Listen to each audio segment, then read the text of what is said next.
Hello friends, welcome back to our channel. MPPSC prelims 2026 को ध्यान में रखते हुए हम डेली टेस्ट की श्रृंखला में एक निश्चित रूप से आगे गतिमान लगातार क्रम बनाए हुए हैं और इसी गति को आगे बनाए रखते हुए आज हमारे पास में है 21 नंबर की टेस्ट सीरीज है। इसके पहले तक जो है हम कुल 20 टेस्ट सीरीज पूरी कर चुके हैं। आज हमारे पास में 21 नंबर की टेस्ट सीरीज है और हमेशा इसी प्रकार की गति जो है लगातार बनाए रखिएगा। अगर आप शुरू से अंत तक जुड़े हुए हैं, एक नंबर से टेस्ट सीरीज देख रहे हैं, तो निश्चित रूप से आप जो है एक बहुत ही लगातार प्रयास कर रहे हैं। लगातार प्रयास के लिए जो गति बनी हुई है आपकी, इस गति के लिए मैं क्या कहूँगा कि तू जिस गति से है चला, जिस गति से है चला तू उस गति को पाएगा।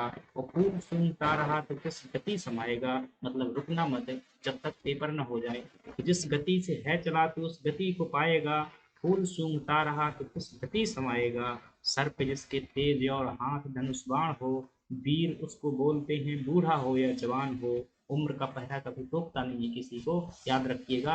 अगर सर पे आपके जो कुछ करने का जुनून है कि सर पे जिसके तेज और हाथ धनुष बाण हो, हाथ में आपकी कलम है, वीर उसको बोलते हैं, वो बूढ़ा हो या जवान हो, तू रण में जाके हो खड़ा ये चक्रव्यूह तोड़ दे और मौत को भी मात दे रे, जिंदगी को जीत ले, जिंदगी को जीत ले। तो साथियों, चलिए हम अपने प्रश्नों की शुरुआत करते हैं। ये टेस्ट सीरीज हमारी 21 नंबर की। हमारे करने का जो क्रम होता है, एक क्वेश्चन से हम क्या करते हैं, ये जो आने वाले लगभग सभी प्रश्नों को जो कवर करने का प्रयास करते हैं।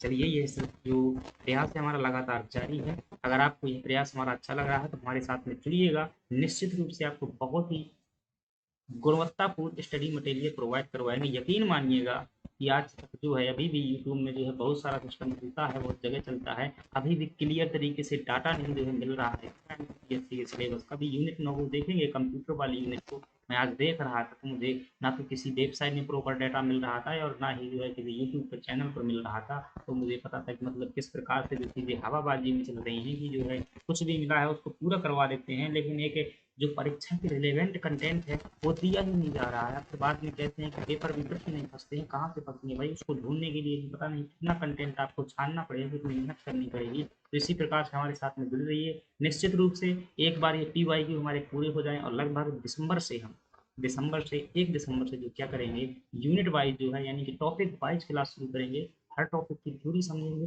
थ्योरी समझने के बाद में आपको डेली टेस्ट देंगे। और टेस्ट तो ये अभी भी चल रहा है। अगर आप इस टेस्ट को ज्वाइन करना चाहते हैं, जो क्लास होती है इसी डिटेल डिस्क्रिप्शन पर आधारित है। सीपी नॉलेज अकेडमी का जो चैनल है टेलीग्राम में, इसका लिंक जो है आपको डिस्क्रिप्शन बॉक्स में मिल जाएगा। चलिए हम क्लास की शुरुआत करते हैं, फिर देखते हैं। आप प्रश्नों का जो है सारांश देखिएगा, मतलब देखिएगा, व्याख्या देखिएगा। इसी क्रम में जो है हम जो है क्या है शुरू करते हैं। मुझे आशा है सभी चीज़ें जो है क्लियर होंगी। एक सेकंड को मुझे समय देंगे ताकि जो और मैं कंफर्मेशन कर सकूँ। हेलो, हेलो, सही है। आवाज़ भी आपके पास में जो है प्रॉपर यहाँ से फ्लो हो रही है, तो इसका मतलब है कि जो है आवाज़ सही तरीके से जा रही है। चलिए हम देखते हैं। तो ये क्या आ गया, इंटरनेट मुझे लगता है बंद करते हैं।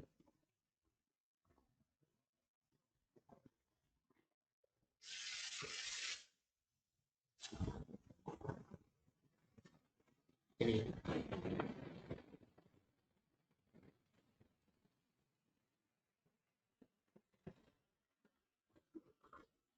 आपके पास में पहला प्रश्न है कि निम्नलिखित में से कौन सा राष्ट्रीय मानव अधिकार आयोग के दायरे में नहीं आता। तो मानव अधिकार से संबंधित प्रश्न दिया गया है। देखिए मैं समझाता हूँ, तो समझाएंगे और फिर बाद में जो है आपको वो रिलेवेंट पॉइंट देंगे जो परीक्षा में पूछे जाते हैं। तो आप ध्यानपूर्वक जो चीज़ों को देखेंगे, आपको सभी चीज़ें जो बहुत अच्छे तरीके से समझ में आएंगी। सबसे पहली बात देखिएगा कि 10 दिसंबर 1948 का समय था। कौन सा समय था? 10 दिसंबर,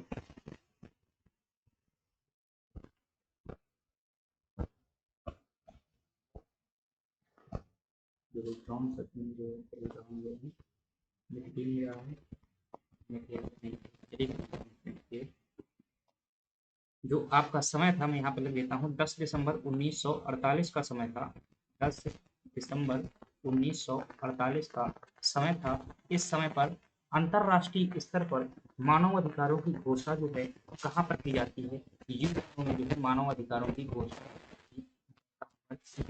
अब मानव अधिकार क्या होते हैं? आप मानव हैं ना, मानव के क्या हैं पेट है, मतलब कि भूख रखने का जो प्राकृतिक तरीका है, वो जो है मानव होने के नाते उसके अधिकार हैं। अगर वह मानव ना होता तो वो अधिकार नहीं होते। जैसे कि प्रत्येक व्यक्ति में कुछ जैविक क्रियाएं होती हैं, प्राकृतिक क्रियाएं होती हैं, उनको जो है उपलब्ध करना, यदि आपको प्यास लगती है तो ये पानी मिलना क्या है, एक प्राकृतिक अधिकार है। मानव होने के नाते आपको प्यास लगती है, आपको मुंह दिया गया है तो बोलने के लिए दिया गया है, तो मानव होने के नाते ही आपको जो मिला हुआ है। मानव होने के नाते जो अधिकार प्राकृतिक तौर पर मिलते हैं, उनको जो है जब प्रकृति नहीं रोक पा रही है तो सरकार की जो है कोई सरकार से चिंता नहीं है कि वह रोक दे। तो उन अधिकारों को जो है उपलब्ध हो सके, इसके लिए क्या होते हैं, मानव अधिकार है। और इन मानव अधिकारों की रक्षा करने के लिए कानून भी बनाए गए हैं, और ऐसे कानून जो है अंतर्राष्ट्रीय स्तर पर जो है 10 दिसंबर 1948 को यूएनओ की महासभा में घोषित किए गए थे। इसलिए कई बार प्रश्न पूछा जाता है कि मानव अधिकार, अंतर्राष्ट्रीय मानव अधिकार दिवस कब मनाया जाता है, तो आप क्या बताएंगे, 10 दिसंबर को जो है मानव अधिकार दिवस मनाया जाता है। क्यों? क्योंकि 10 दिसंबर के दिन जो है इनकी क्या हुई थी, यूएनओ में घोषणा हुई थी। अब इसी घोषणा को जो है जब भारत आज़ाद हो गया तो लंबे समय तक जो है भारत में भी देखा गया कि मानव अधिकारों का जो है किसी को भी हनन किया जाता है मानव अधिकारों का। तो कुछ विशेषज्ञों ने जो है आवाज़ उठाई और भारत सरकार ने क्या किया, national national human right act, क्या, नेशनल ह्यूमन राइट एक्ट यानी कि राष्ट्रीय मानव अधिकार अधिनियम कब पारित किया, 1993 में क्या बनाया, एक कानून बनाया। और इसी कानून के तहत जो है क्या, 12 कौन से दिन, 12 अक्टूबर 1993 को भारत में क्या किया गया, एक आयोग का गठन किया गया, जिसे क्या कहते हैं, राष्ट्रीय मानव अधिकार आयोग कहते हैं। क्या कहते हैं, राष्ट्रीय मानव अधिकार आयोग। ये जो राष्ट्रीय मानव अधिकार अधिनियम है, ये वाला जो अधिनियम है, मैंने शॉर्ट में लिखा हुआ है यहाँ पर, नेशनल ह्यूमन राइट एक्ट है, यानी कि राष्ट्रीय मानव अधिकार अधिनियम 1993 का है। और इसकी धारा 3 में जो है एक आयोग का प्रावधान किया गया है राष्ट्रीय स्तर पर, और राज्य स्तर पर भी जो है एक आयोग होगा। तो मध्य प्रदेश में भी राज्य मानव अधिकार आयोग की स्थापना की गई। तो आपसे पूछे कि मध्य प्रदेश में जो है मानव अधिकार आयोग की स्थापना कब की गई थी मध्य प्रदेश में, तो आप क्या बताएंगे कि यह जो है 1995 में जो है मध्य प्रदेश में मानव अधिकार आयोग की क्या की गई थी, स्थापना की गई थी। तो ये बातें हो गई मानव अधिकार बनने की। अब ये पूछता है कौन से जो अधिकार हैं वो मानव अधिकार के दायरे में नहीं आते हैं, तो ध्यान से समझेंगे। मानव अधिकार के दायरे में नहीं आते हैं तो आप जो बताएंगे, जागरूकता का अधिकार, तो ये मानव अधिकार है। इसमें जो मानव अधिकार आयोग जो है क्या करता है, मानव अधिकार के संबंध में जागरूक करने का कार्य करता है, उनको ये अधिकार आता है। जीवन से संबंधित अधिकार, तो ये भी जो है जीवन जीने का अधिकार है सभी को।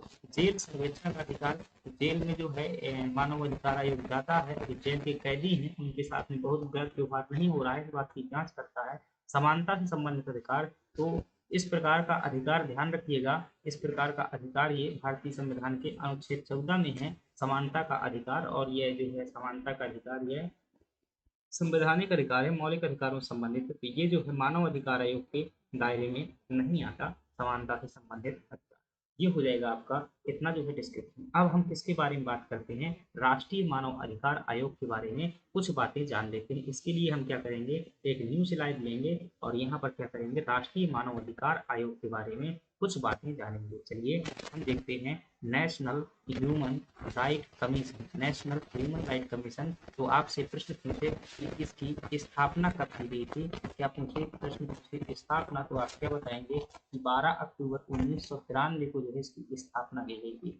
फिर आपसे पूछे कि क्या कोई इसका आधार है या ऐसे ही स्थापना कर दी गई थी, तो आप क्या बताएंगे कि सर इसके लिए 1993 में जो है कानून लाया गया था, यानी कि अधिनियम लाया गया था। क्या लाया गया था, अधिनियम लाया गया था, जिसे 1993 का अधिनियम कहते हैं, इसी के तहत स्थापना की गई थी। तो आप क्या कहेंगे कि इसकी प्रकृति किस प्रकार की है, प्रकृति कैसी है राष्ट्रीय मानव अधिकार आयोग की, तो मैं कुछ शब्द बताऊंगा कि कैसी प्रकृति है। इसकी जो प्रकृति है संविधिक प्रकृति, कैसी है, संविधिक प्रकृति है। तो थोड़ा सा समझिएगा, ऐसे संगठन या निकाय जिनका प्रावधान कहाँ पर होता है, संविधान में नहीं होता, लेकिन किसी न किसी कानून में जो है संसदीय कानून में प्रावधान होता है, उन्हें संविधिक निकाय कहते हैं। जिनका प्रावधान संविधान में होता है उन्हें संवैधानिक निकाय कहते हैं। तो कई बार सीधा सा प्रश्न बन जाता है कौन सा आयोग या संस्था संवैधानिक है, तो ध्यान रखिएगा मानव अधिकार आयोग कहती है एक संविधिक संस्था है, जिसका प्रावधान संविधान में तो नहीं है लेकिन एक कानून में है, और वो कानून 1993 का। फिर आपसे प्रश्न पूछे कि जो राष्ट्रीय मानव अधिकार आयोग है इसके प्रथम अध्यक्ष कौन, क्या इसके प्रथम अध्यक्ष कौन थे, तो आप क्या बताएंगे? जो राष्ट्रीय मानव अधिकार आयोग है इसके प्रथम अध्यक्ष हैं, देखिएगा, चलिए मैं रिकॉल नहीं कर पा रहा हूँ, इसके जो वर्तमान में अध्यक्ष हैं,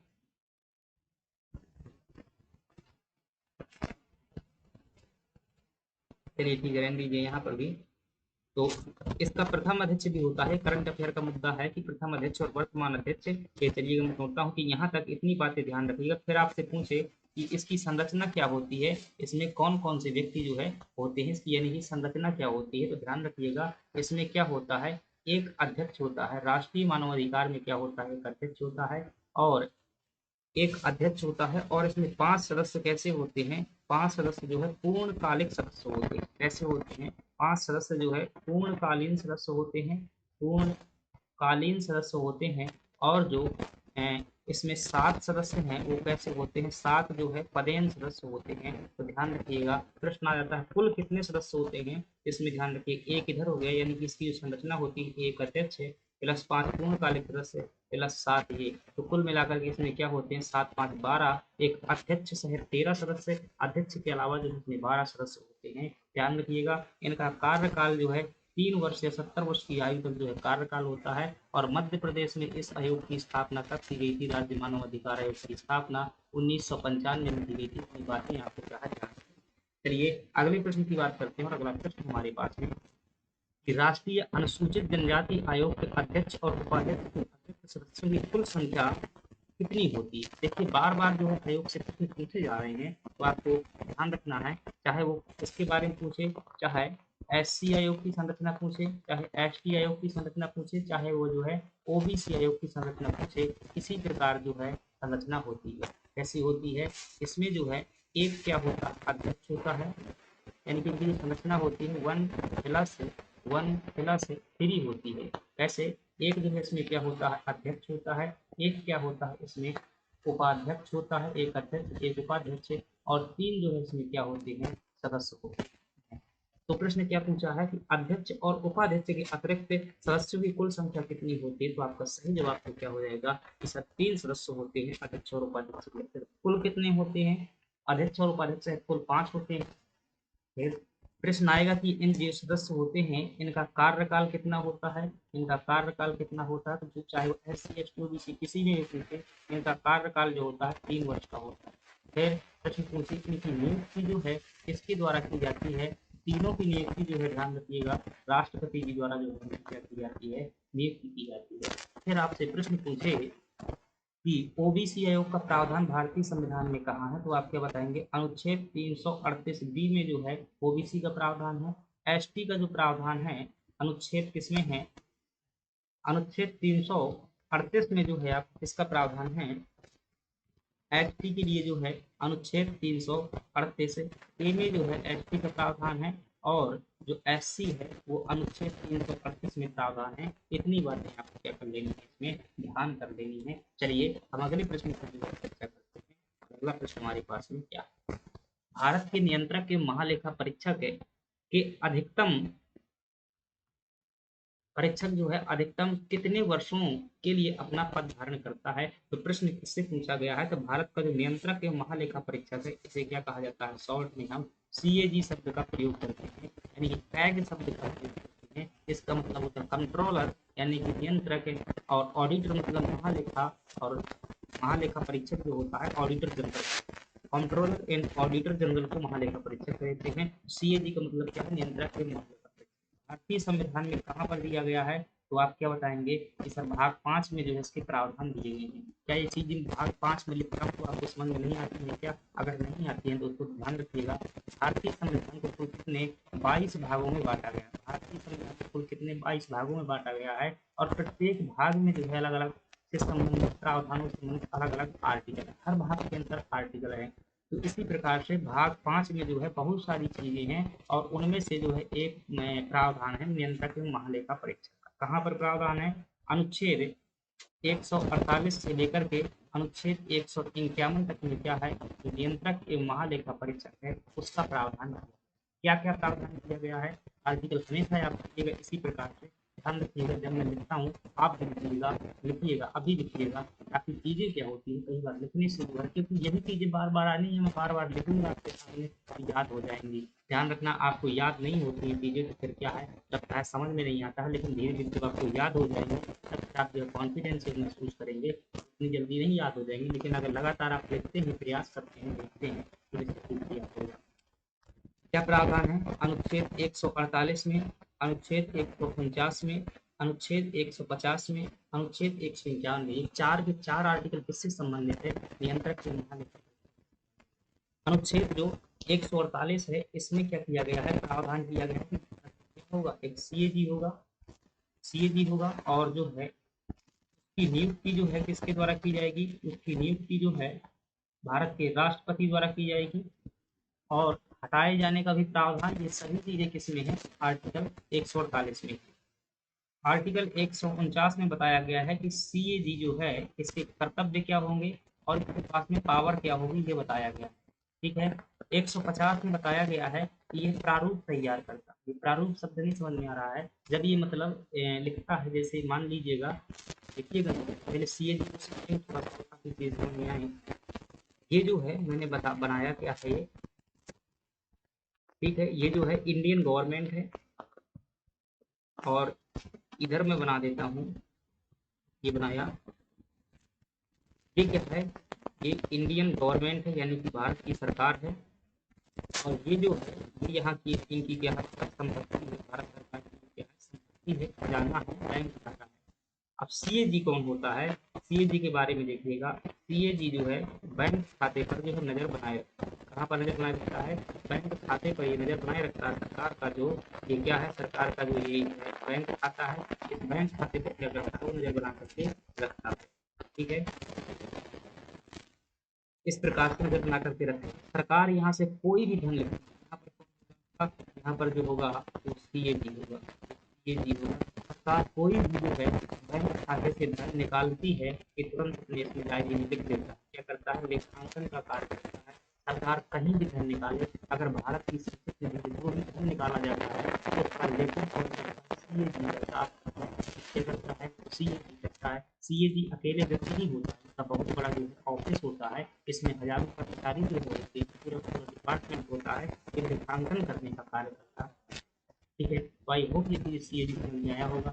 अब जब ये इसमें बहुत सारी किताबें जारी, मान लो एक साल तक लगातार लिखता रहा 100-200 पेज का प्रारूप बन गया होगा, तो ऐसे ही राज्य सरकारों के लिए अलग प्रारूप बनाता है, और केंद्र सरकार के लिए अलग प्रारूप बनाता है, और स्थानीय सरकार के लिए अलग प्रारूप बनाता है। तो कितने 3 प्रारूप तैयार करता है। प्रश्न आ जाता है कि अनुच्छेद 150 के तहत सीएजी द्वारा कितने प्रारूप बनाए जाते हैं, तो 3 प्रारूप बनाए जाते हैं। और अनुच्छेद 151 में है प्रतिवेदन। प्रतिवेदन मतलब क्या बोलते हैं, रिपोर्ट बोलते हैं, और ये अपनी रिपोर्ट जो है किसको देता है, राष्ट्रपति देता है। राष्ट्रपति बाद में जो है वहाँ पर रखती है, संसद में जो है ये रिपोर्ट तब पाती है। तो ये क्या है, भारत का स्थिति है। अब पूछा गया है इसका कार्यकाल, पूछा गया है इसका कार्यकाल जो होता है, नियुक्ति जब इसकी की जाती है ना राष्ट्रपति द्वारा 6 वर्ष या 65 वर्ष के लिए क्या की जाती है, नियुक्ति। ठीक है, और इसे बीच में हटाया भी जा सकता है, लेकिन हटाने की प्रक्रिया उसी प्रकार से जिस प्रकार से घर को हटाया जाता है। आपसे प्रश्न पूछे कि वर्तमान में भारत के सीएजी कौन है, तो वर्तमान में जो भारत के सीएजी कौन है, तो आप क्या बताएंगे, गिरीश चंद्र मुर्मू साहब जो है वर्तमान में क्या है, मुर्मू। गिरीश चंद्र मुर्मू जो है, गिरीश चंद्र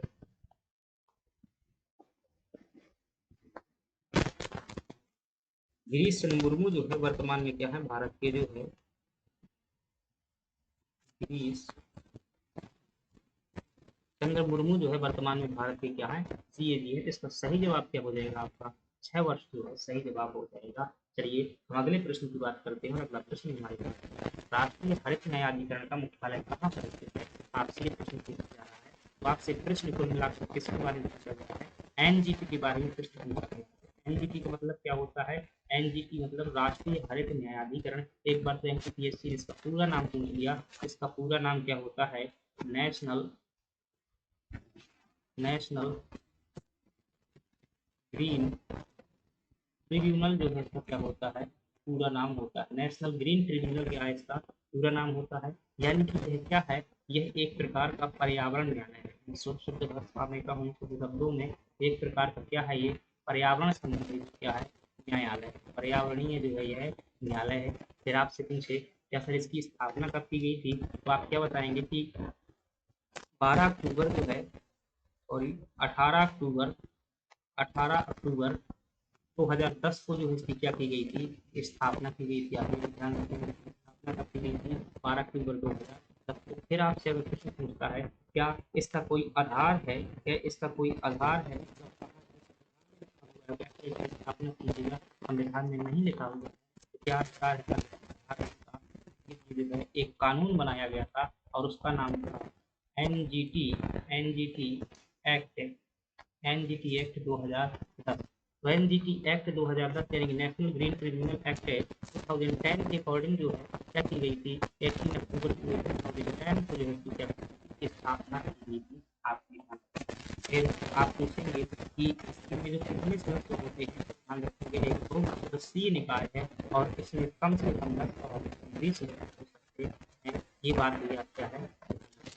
फिर आपसे प्रश्न पूछा जाएगा कि अगर यह जो है कोई निर्णय देता है, यह निकाय अगर कोई क्या करता है, निर्णय देता है, अगर इसके द्वारा कोई जो है निर्णय देता है और हम जो है कुछ नहीं, यानी कि निर्णय प्राप्त करने वाले व्यक्ति को असंतोष हो जाता है, इससे मतलब सहमत नहीं होता है, तो ऐसी स्थिति में निर्णय देने के बाद 90 दिनों के अंदर जो क्या कर सकता है, वह व्यक्ति जो है इस कोर्ट के खिलाफ में क्या कर सकता है, सर्वोच्च न्यायालय में अपील कर सकता है। ये प्रश्न पूछा जा चुका है कितने दिनों में, 90 दिनों में।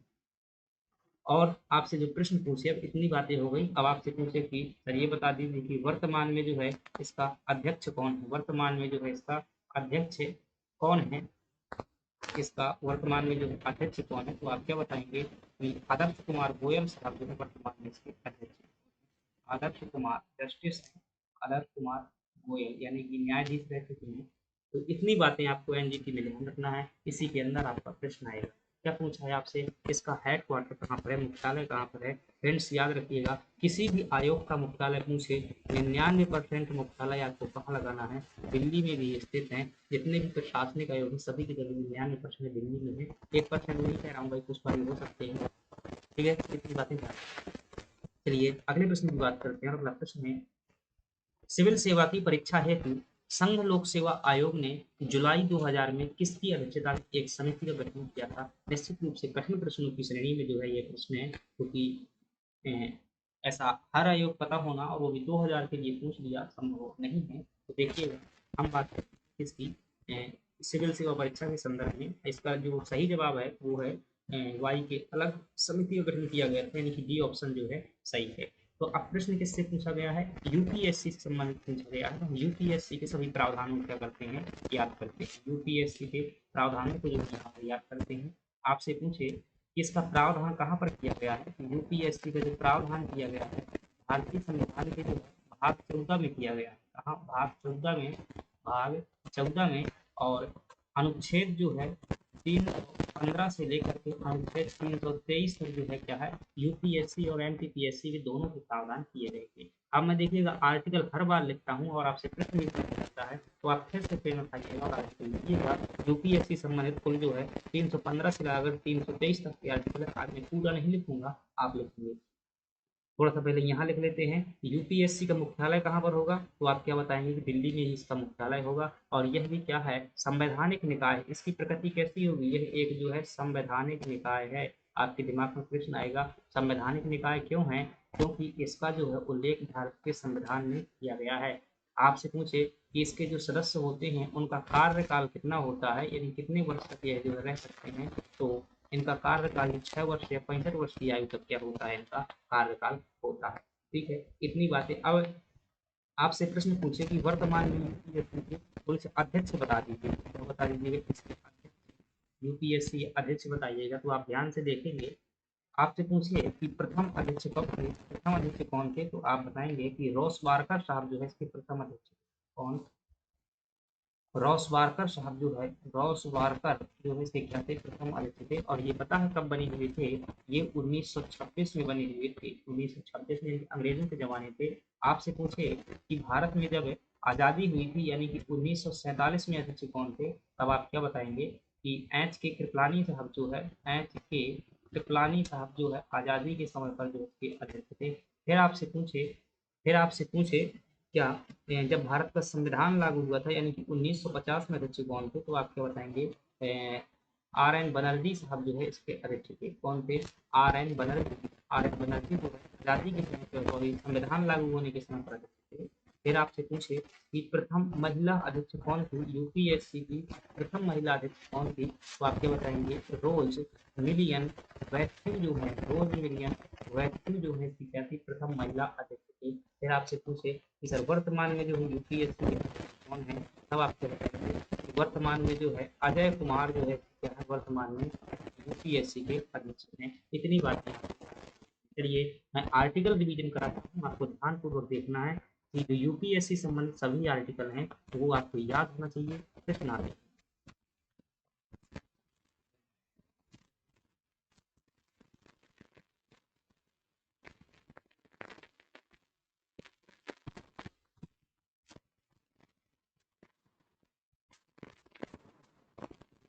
देखते हैं यूपीएससी संबंधित आर्टिकल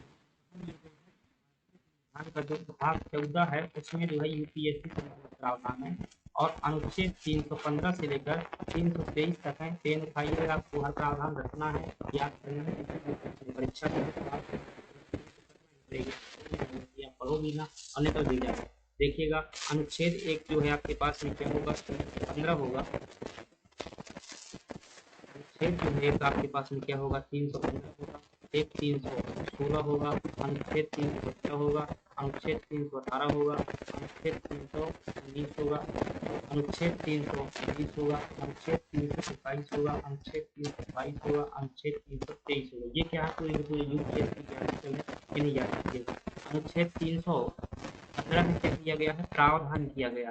प्रावधान का मतलब क्या है? और में समझिएगा कि केंद्र स्तर पर क्या होगी? संघ लोक सेवा आयोग यूपीएससी होगी और राज्यों में क्या होगा? एसपीएससी होगी। एसपीएससी मतलब स्टेट पब्लिक सर्विस कमीशन, और जैसे एमपीपीएससी है इसकी जो है स्टेट पब्लिक सर्विस कमीशन की है। फिर 316 में जो बात की गई है, किसकी बात की गई है? नियुक्ति और कार्यकाल। किसकी नियुक्ति और कार्यकाल? जो ये यूपीएससी है और एमपीपीएससी इसमें कोई अध्यक्ष और सदस्य होंगे ना, तो उनका नियुक्ति और कार्यकाल कितना होगा वो दिया गया है। 317 में क्या बात की गई है कि इनके सदस्यों को बर्खास्त कैसे किया जाएगा, बर्खास्तगी के बारे में बताया गया। 318 में जो है क्या बताया गया है? अनुच्छेद 318 में बताया गया है कि इनकी सेवा शर्तें क्या होंगी, इनकी सेवा शर्तें क्या होंगी, ये क्या कर सकते हैं क्या नहीं कर सकते, कुछ कंडीशन होती है हर पद की। 319 से बताया गया है कि जब ये सेवानिवृत्त हो जाएंगे, क्या हो जाएंगे? सेवानिवृत्त हो जाएंगे। यह जो है क्या हो जाएंगे? सेवानिवृत्त के बाद इनका क्या होगा? क्या होगा सेवानिवृत्त के बाद? हो जैसे कई बार होता है ना, आप देखिए कोई आईएएस ऑफिसर रहा है, उसे गवर्नमेंट की पूरी जानकारी है, पूरा जो है उसको बातें पता है, उसके रास्ते पता है, क्या वो छोटी नौकरी कर सकता है कि नहीं कर सकता है? ऐसे व्यक्ति को जो है यूपीएससी खासतौर से तो बड़े बड़े आयोग होने के जो सदस्य होते हैं दोबारा नौकरी नहीं कर सकते। की बात है 320 में क्या कहा गया है? कार्य के बारे में बताया गया है कि इन आयोगों को कार्य करेंगे। और 321 में बताया गया है कि कार्य कभी जो है बढ़ाया भी जा सकता है, विपरीत परिस्थिति में तो कार्य बढ़ाया जा सकता है। कार्य विस्तार के बारे में बताया गया है। 322 यानी कि व्यय, 22 व्यय तो व्यय खर्च के बारे में कहाँ पर प्रावधान किया गया है? 322 में। और इनका खर्च जो होगा भारत की संचित निधि पर भारित होगा। 323 में क्या कहा गया है? रिपोर्ट के बारे में बताया गया है। रिपोर्ट का मतलब क्या है? ये अपने कार्यों की रिपोर्ट जो है एक साल की रिपोर्ट किसको देंगे? जो यूपीएससी होगा वो राष्ट्रपति को देगा, जो एमपीपीएससी होगा वो राज्यपाल को देगा। कितनी बातें आपको ध्यान रखनी है। क्या क्लास में मजा आ रहा है या नहीं आ रहा है? मजा आ रहा है कि नहीं आ रहा है बताइएगा। अगर मजा आ रहा है तो अभी जो है लाइक सब्सक्राइब जरूर करना है। ये आपकी क्या रहती है?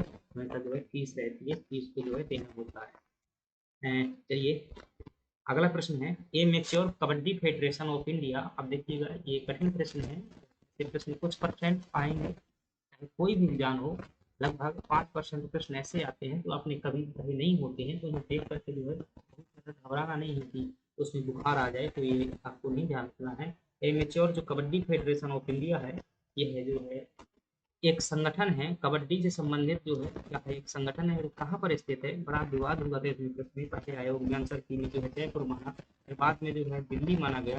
बताइएगा जिस प्रश्न का उत्तर आयोग को नहीं पता होगा, कभी नहीं, 100% आपको स्कोर करने की जरूरत नहीं है।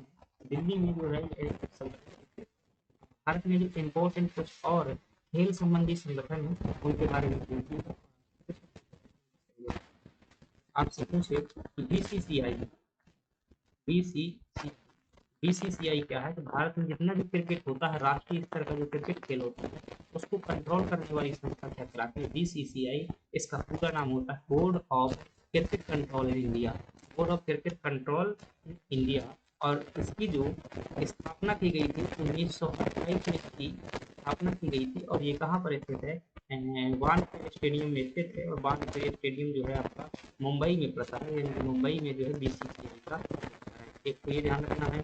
दूसरा भी ध्यान रखना है आपको, वो ध्यान रखना है, आपसे पूछे कि जो इंडियन ओलंपिक एसोसिएशन है, यानी कि भारतीय जो ओलंपिक संघ है, इसकी स्थापना कब की गई थी। जो भारतीय ओलंपिक संघ है इसकी स्थापना जो है 1927 में की गई थी, और इसकी जो वर्तमान में अध्यक्ष हैं वो कौन है, पीटी ऊषा जी जो है इसकी क्या है, अध्यक्ष हैं। और जो बीसीसीआई है इसके वर्तमान में अध्यक्ष कौन है, तो मिथुन मनहास साहब जो है क्या है इसके वर्तमान में अध्यक्ष, मिथुन चक्रवर्ती नहीं है ये,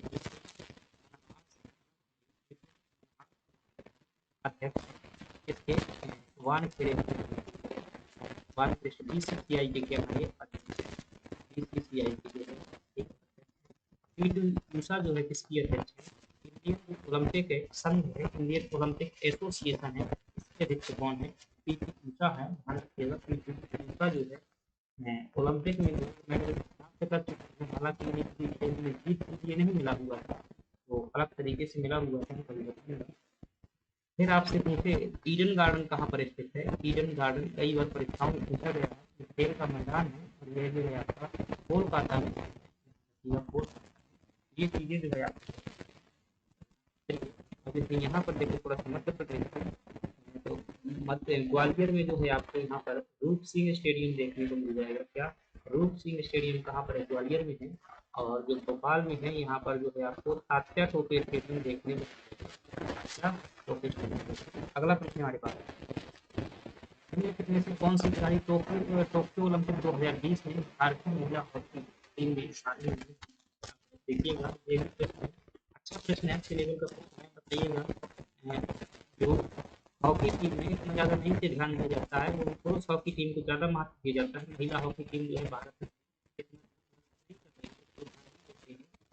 एएससी ने प्रश्न किया टोक्यो ओलंपिक हुआ था, टोक्यो ओलंपिक हुआ था वो 2020 में पहली बार कहाँ पर हुआ था, तो आप जानते हैं कि यह जो है जापान में हुआ था। और इसमें जो है भारतीय जो हमारी भारत की हॉकी टीम थी, भारतीय हॉकी टीम, भारतीय हॉकी टीम ने क्या जीता था, भारतीय हॉकी टीम ने जो इसमें कांस्य पदक जीता हुआ था 2020 के ओलंपिक में। और हालांकि इसी ओलंपिक में जो है नीरज चोपड़ा ने जो है, नीरज चोपड़ा ने क्या जीता हुआ था, गोल्ड मेडल जीता हुआ था, भाला फेंक में जो है क्या जीता था, गोल्ड मेडल जीता हुआ था, ये भी ध्यान रखना है। और इस हॉकी टीम जो है यह है, इस हॉकी टीम में मध्य प्रदेश से एक खिलाड़ी शामिल था जिसका नाम है विवेक सागर। क्या नाम है, विवेक सागर जो है मध्य प्रदेश के हॉकी खिलाड़ी हैं, और ये जो भारतीय हॉकी टीम में शामिल थे 2020 में कांस्य पदक जितवाने में योगदान दिया था। मध्य प्रदेश सरकार ने इन्हें वर्तमान में डीएसपी का पद जो है दिया हुआ है। और देखिएगा तो ये टोक्यो ओलंपिक में जो भारतीय महिला हॉकी टीम थी, इस महिला हॉकी टीम में जो है ये सभी महिलाएं शामिल थी, तो डी ऑप्शन क्या हो जाएगा, सही हो जाएगा। आपसे पूछते कि जो भारतीय महिला हॉकी टीम है उसकी वर्तमान में जो है कप्तान कौन है, क्या है, कैप्टन कौन है, तो आप क्या बताएंगे, इसके कप्तान है सलीमा टेटे जो है इसकी कप्तान है। कौन है, सलीमा टेटे जो है क्या है इसकी कप्तान है, सलीमा टेटे जो इसकी कप्तान है। अभी जो है ध्यान रखिएगा मोस्ट इंपॉर्टेंट प्रश्न है, करंट अफेयर का है, बता रहा हूँ। अभी एशिया कप हुआ, क्या हुआ है, एशिया कप हुआ है, एशिया कप हुआ है। और इसमें जो है हमारी महिला हॉकी टीम जो थी, भारत की महिला हॉकी टीम हॉकी टीम जो है फाइनल तक पहुंची हुई थी और फाइनल में जो है ये हार चुकी थी, किससे? चीन देश से जो है हार चुकी है। तो उप विजेता भारतीय टीम हो जाएगी और विजेता टीम जो थी हॉकी टीम। इंपॉर्टेंट प्रश्न स्टार करिएगा, जब पूछा जाए। तो एशिया कप में जो महिला हॉकी टीम को किस देश ने पराजित किया है, किस देश की हॉकी टीम ने? तो चाइना की टीम ने जो है इसे क्या किया हुआ है, पराजित किया हुआ। चलिए अब अगले प्रश्न की बात करते हैं। और अगला प्रश्न हमारे पास, मेजर ध्यानचंद खेल रत्न पुरस्कार 2025 में किस खिलाड़ी को प्रदान किया गया है? तो पहली बात ध्यान रखिएगा, ये मेजर ध्यानचंद खेल रत्न पुरस्कार है, इसका पुराना नाम जो है इसे पहले राजीव गांधी खेल रत्न पुरस्कार कहा जाता है। क्या कहते थे इसे? जो है पुराने जमाने में, यानी कि पुराने 2020 से पहले से क्या कहा जाता था? राजीव गांधी, राजीव गांधी खेल रत्न पुरस्कार जो है इसे कहा जाता है। राजीव गांधी खेल रत्न पुरस्कार जो है क्या है, इसका जो है मेजर ध्यानचंद खेल रत्न पुरस्कार का क्या है, ये पुराना नाम है, पुराना नाम। वर्तमान में से ये इस नाम से जानते थे। अब यह जो है, दूसरी बात ध्यान रखिएगा, खेल का खेल का खेल के क्षेत्र में दिया जाने वाला क्या है, सबसे बड़ा पुरस्कार है। क्या है? खेल के क्षेत्र में दिया जाने वाला, कहाँ पर? भारत में। विश्व में नहीं बात कर रहा हूँ, भारत में जो है सबसे बड़ा क्या है, ये पुरस्कार है खेल के क्षेत्र में दिए जाने वाला। अब बात आई है कि 2025 में जो है ये किसे दिया गया। 2025 में जब हम बात करेंगे, 2025 में जो है 5 लोगों को ये लगभग दिया गया है। 4 जो लोग देखिएगा कौन कौन से हैं। सबसे पहला व्यक्ति जिसे दिया गया है, महिला है, मनु भाकर। मनु भाकर जो है। दूसरी जो है वो है हरमनप्रीत सिंह, हरमनप्रीत सिंह, हरमनप्रीत सिंह को दिया गया है। तीसरे व्यक्ति हैं, तीसरे व्यक्ति हैं डी गुकेश, डी गुकेश। और चौथे व्यक्ति हैं, इनका नाम प्रवीण कुमार, प्रवीण कुमार। इन 4 लोगों को क्या दिया गया है 2025 के लिए मेजर भारतीय। मनु भाकर को जो है इसमें दिया गया है, शूटिंग क्षेत्र में दिया गया है। हरमनप्रीत जो है हॉकी के क्या है, कप्तान है, भारत की पुरुष हॉकी टीम के कप्तान है हरमनप्रीत सिंह। डी गुकेश जो है शतरंज के जो है क्या है, खिलाड़ी हैं।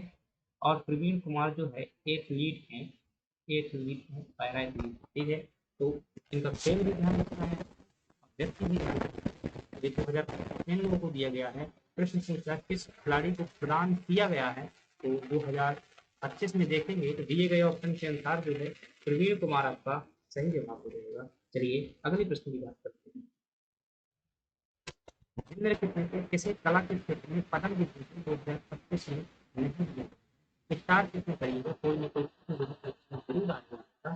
तो स्टार पूछेंगे, डबल स्टार लगा लीजिएगा। पद्म विभूषण 2025। तो जब हम पद्म श्री पुरस्कारों की बात करते हैं तो सबसे बड़ा क्या होता है, भारत रत्न होता है। भारत रत्न के बाद में जो दूसरा सबसे बड़ा पुरस्कार होता है तो क्या है, पद्म विभूषण। ध्यान रखिएगा, भारत के जो सबसे बड़े पुरस्कार हैं, सबसे बड़े पुरस्कार हैं, पद्म पुरस्कार के नाम से जाता है। और पद्म पुरस्कार में कितनी श्रेणियां होती हैं, 4 श्रेणियां होती हैं। एक सबसे बड़ा जो होता है, क्या होता है, भारत रत्न जो है, भारत रत्न जो है सबसे बड़ा होता है। भारत रत्न के बाद जो है क्या होता है, पद्म विभूषण होता है। पद्म विभूषण दूसरे स्थान पर आता है। फिर आता है आपका पद्म भूषण जो है तीसरे नंबर पर आता है, पद्म भूषण।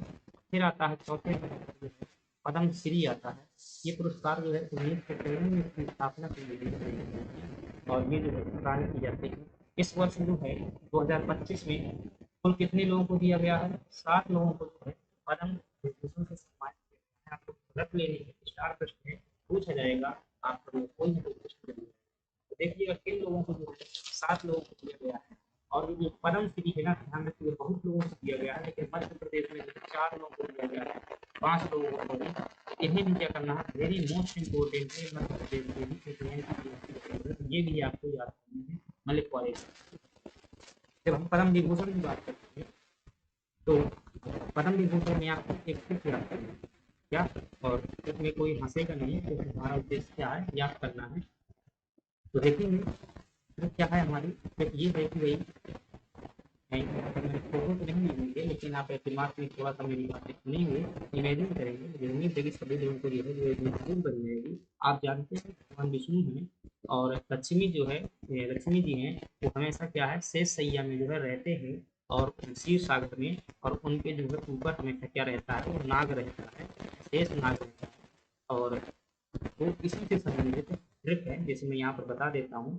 उदाहरण के लिए मानिएगा कि यहाँ पर जो है क्या है, वो यहाँ पर मानिएगा कि याद कर रहे हैं तो याद करना है, ध्यान रखिएगा। भगवान विष्णु जी जो है इस गोले के अंदर रहते हैं, चारों ओर समुद्र है, और जो है यहाँ पर जो है मान लीजिएगा ये विष्णु जी हैं, और इधर मान लीजिएगा लक्ष्मी जी, ठीक है। तो ये जो है रहते हैं। अब इनके ऊपर क्या रहता है, आप जानते हैं कि इनके जो ऊपर है, तो इस प्रकार से शेष नाग यहाँ पर रहता है, तो ये बैठा हुआ है। अब ये शेष नाग सोता रहता है, जागता रहता है, कोई मतलब नहीं है। रजनी का मतलब क्या होता है, रजनी, रजनी का मतलब जो है, रजनी रात का पर्यायवाची है। रजनी किसका पर्यायवाची होता है, रात का पर्यायवाची होता है। और शरद ऋतु आप जानते हैं, शरद ऋतु में क्या पड़ती है, ठंडी पड़ती है। तो शरद ऋतु में जो ओस गिरती है, उस ओस के समय पर क्या है, ये शरद ऋतु है, शरद ऋतु की रात में ओस गिरती है और ये नाग जाग जाता है। तो ऐसी कुछ ट्रिक है। बाकी देखिएगा मैं लिख रहा हूँ तो आपको बहुत बेहतर तरीके से समझ में आएंगे और याद भी हो जाएगा, ध्यान रखिएगा।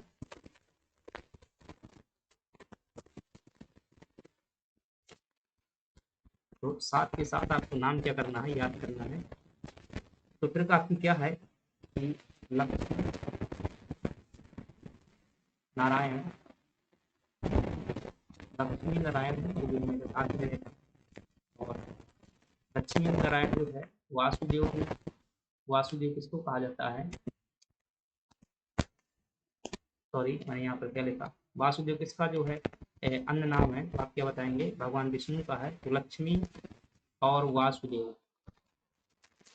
और वासुदेव दोनों लोग हैं। और चारों ओर कौन रहता है, नाग रहता है। और नाग जो है, जो शरद ऋतु यानी कि ठंडी के समय में जब ओस पड़ रही थी, क्या पड़ रही थी, ओस पड़ रही थी, तो क्या हो जाता है, जाग जाता है, जाग जाता है। इतना आपको कल्पना दिमाग में कीजिएगा, आपको जो है नाम निश्चित रूप से याद आ जाएगा। तो लक्ष्मी से हो जाएगा आपका जो पहला नाम है वो है लक्ष्मी नारायण। लक्ष्मी नारायण को जो है क्या दिया गया है, पुरस्कार दिया गया है। लक्ष्मी से क्या हो जाएगा, लक्ष्मी नारायण। वासुदेव से क्या हो जाएगा, वासुदेव सिंह जो है इनको दिया गया है, वासुदेव, वासुदेव सिंह को दिया गया है।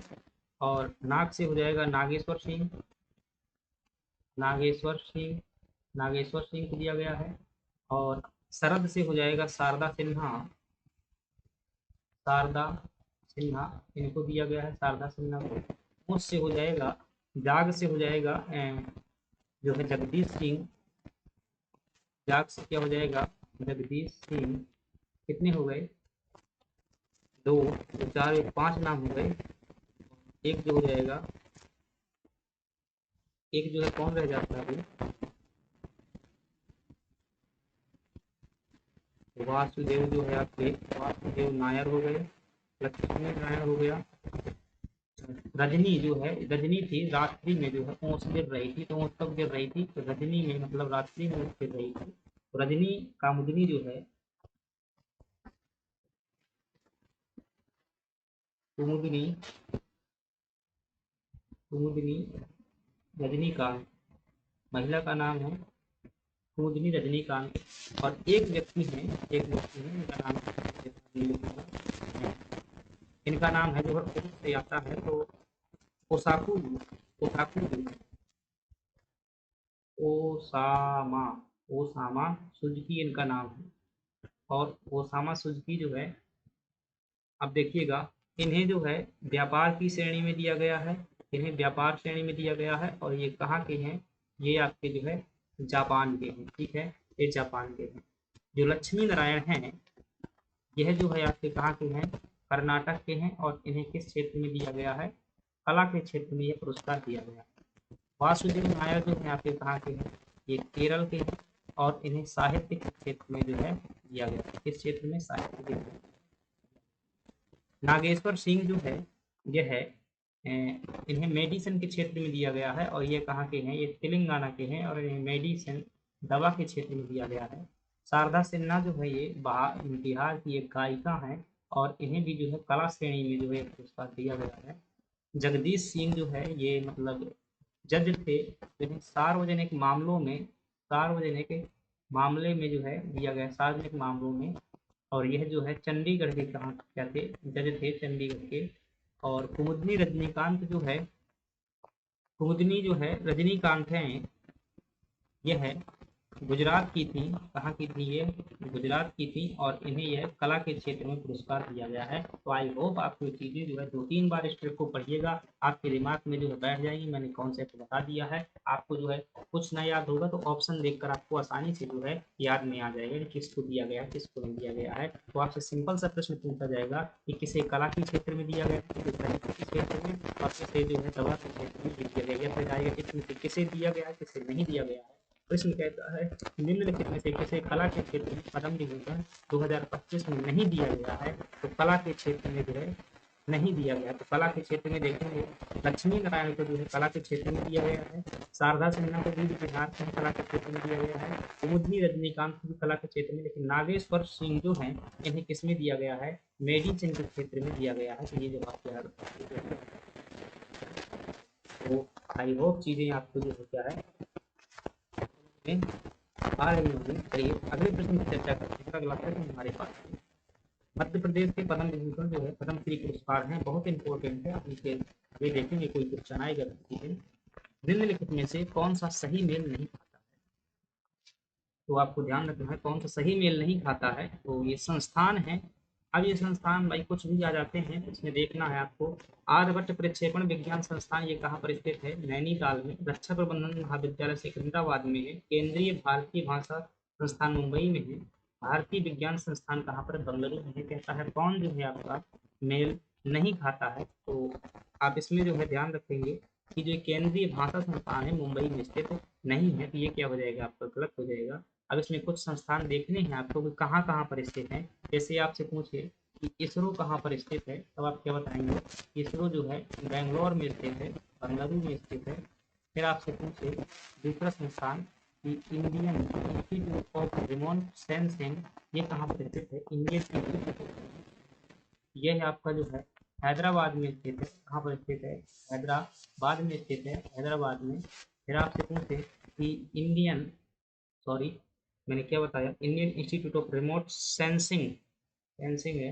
तो ये आपका जब रिमोट सेंसिंग की बात करेंगे इंडियन इंस्टीट्यूट की, तो ये कहाँ पर हो जाएगा, देहरादून में हो जाएगा आपका, देहरादून में हो जाएगा। जब आपसे पूछे Indian institute, Indian remote sensing centre पूछा जाए, रिमोट सेंसिंग सेंटर पूछा जाए, भारतीय सुदूर संवेदी केंद्र, तो ये कहाँ पर हो जाएगा आपका, हैदराबाद में हो जाएगा, हैदराबाद में।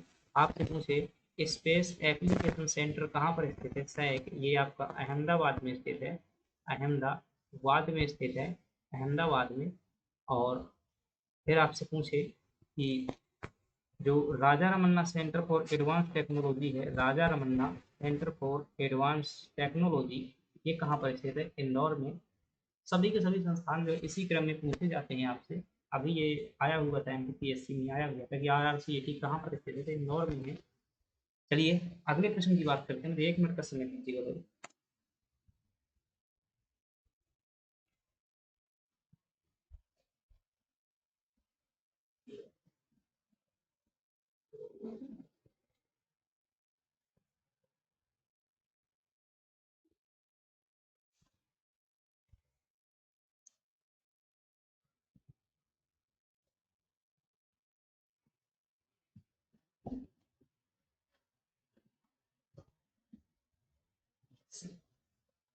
चलिए अगला प्रश्न है, भारत ने अपना पहला एक दिवसीय अंतरराष्ट्रीय क्रिकेट मैच किस देश के साथ खेला था। तो ध्यान रखिएगा एक दिवसीय, देखिए मैच जो है ना क्रिकेट है, इसकी कई श्रेणियां होती हैं।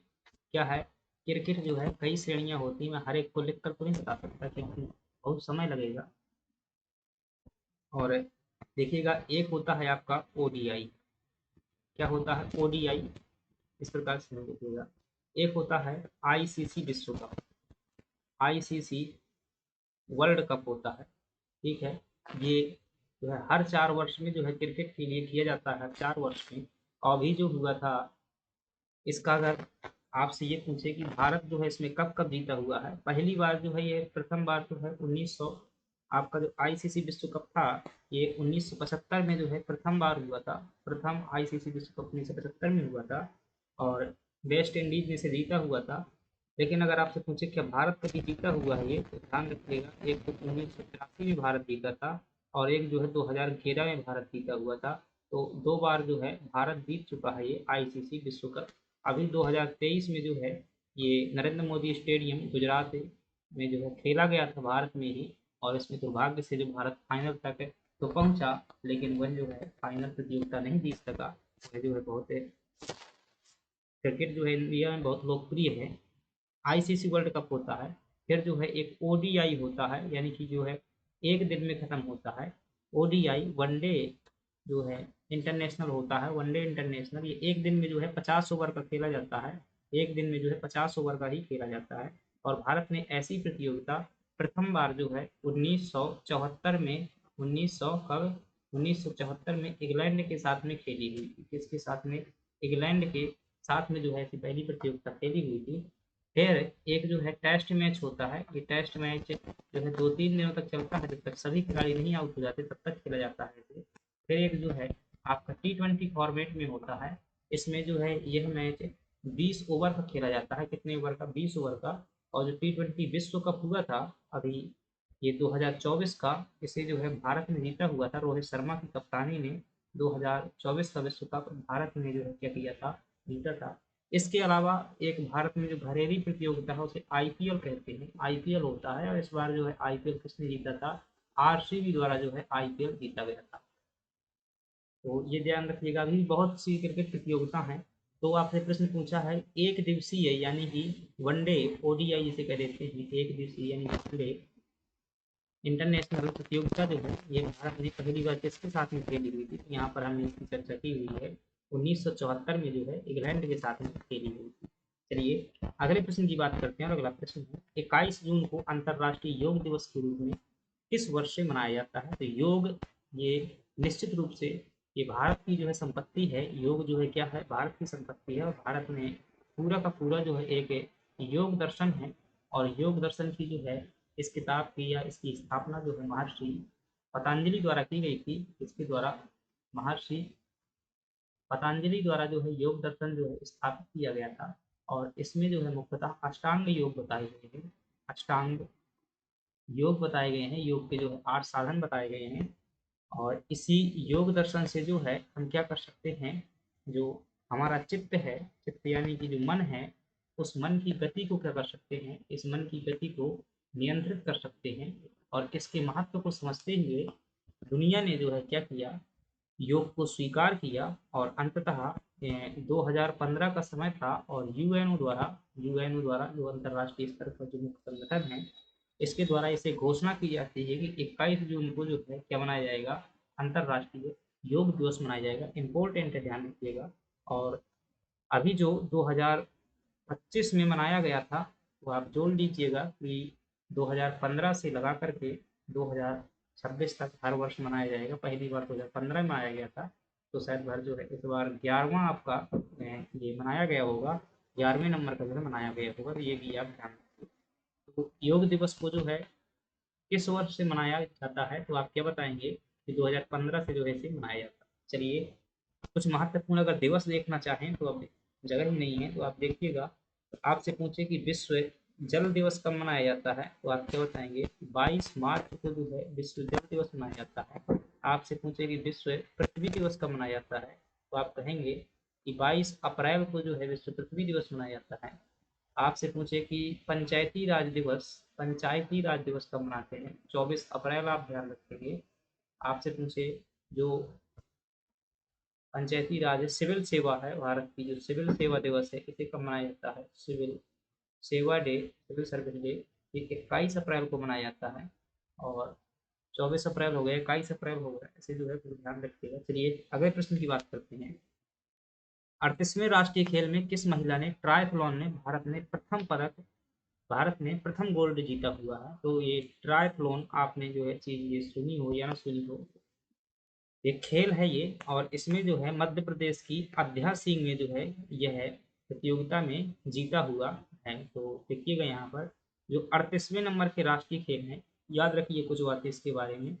38वें नंबर के राष्ट्रीय खेल भारत में कहाँ पर हुए हैं, तो मोस्ट इम्पोर्टेंट है उत्तराखंड में हुए हैं। और जो है इसमें आपसे पूछे कि प्रथम स्थान पर कौन रहा है, तो जो भारत की सेना है ये क्या रही है, प्रथम स्थान पर रही है। अगर राज्य में पूछे कि प्रथम स्थान पर राज्य कौन रहा है, तो महाराष्ट्र रहा है। फिर आपसे पूछे कि जो मध्य प्रदेश है इसका कौन सा स्थान रहा है, मध्य प्रदेश का जो है 38वें नंबर के राष्ट्रीय खेल में चौथा स्थान रहा है। और इसी जो ये खेल हुआ है 38वें नंबर का, इसमें मध्य प्रदेश की जो पलक शर्मा है ये इंदौर से आती हैं और ये तैराकी मतलब तैराक हैं, मतलब तैरने का कार्य करती हैं। इन्होंने भी गोल्ड मेडल जीता हुआ है। विष्णु भारद्वाज ये मध्य प्रदेश के फेमस क्रिकेटर हैं, फेमस क्रिकेटर हैं और इन्हें जो है एम चिदम्बरम ट्रॉफी दी गई है। क्या दी गई है, एम चिदम्बरम ट्रॉफी आपसे पूछे किसे भी दी हुई है, विष्णु भारद्वाज को। और ये कहाँ के हैं, मध्य प्रदेश के भिंड जिला से आते हैं। क्रांति गौड़ मोस्ट इंपॉर्टेंट है, ध्यान रखिएगा। इन्होंने अभी हैट्रिक लिया हुआ है, छतरपुर की हैं, क्रिकेटर हैं, ध्यान रखिएगा छतरपुर की क्रिकेटर हैं। एशिया कप में है फिर कहीं पर अभी जो है अंडर 19 में, सॉरी अंडर 19 जो क्रिकेट प्रतियोगिता हुई है उसमें क्या लिया हुआ, इन्होंने हैट्रिक लिया हुआ है। तो ये क्रांति गौड़ का नाम जो है महत्वपूर्ण है, ध्यान रखिएगा। छतरपुर की हैं, क्रिकेटर हैं। आपसे सिंपल प्रश्न पूछा जाएगा कि ये किस खेल से संबंधित हैं और किस जिले से संबंधित है, ध्यान रखिएगा, क्रिकेटर हैं। अगले प्रश्न की बात करते हैं, निम्नलिखित में से किस उद्योगपति को भारत का इस्पात पुरुष कहा जाता है, तो जो स्टील मैन ऑफ इंडिया के नाम से जो है जमशेद जी ईरानी को जाना जाता है, जमशेद टाटा जो है इनको हम क्या है इस नाम से जानते हैं। करंट अफेयर का जो इम्पोर्टेंट क्वेश्चन है इनका, अभी हाल ही में जो है निधन हुआ था उससे संबंधित एक प्रश्न पूछा गया है।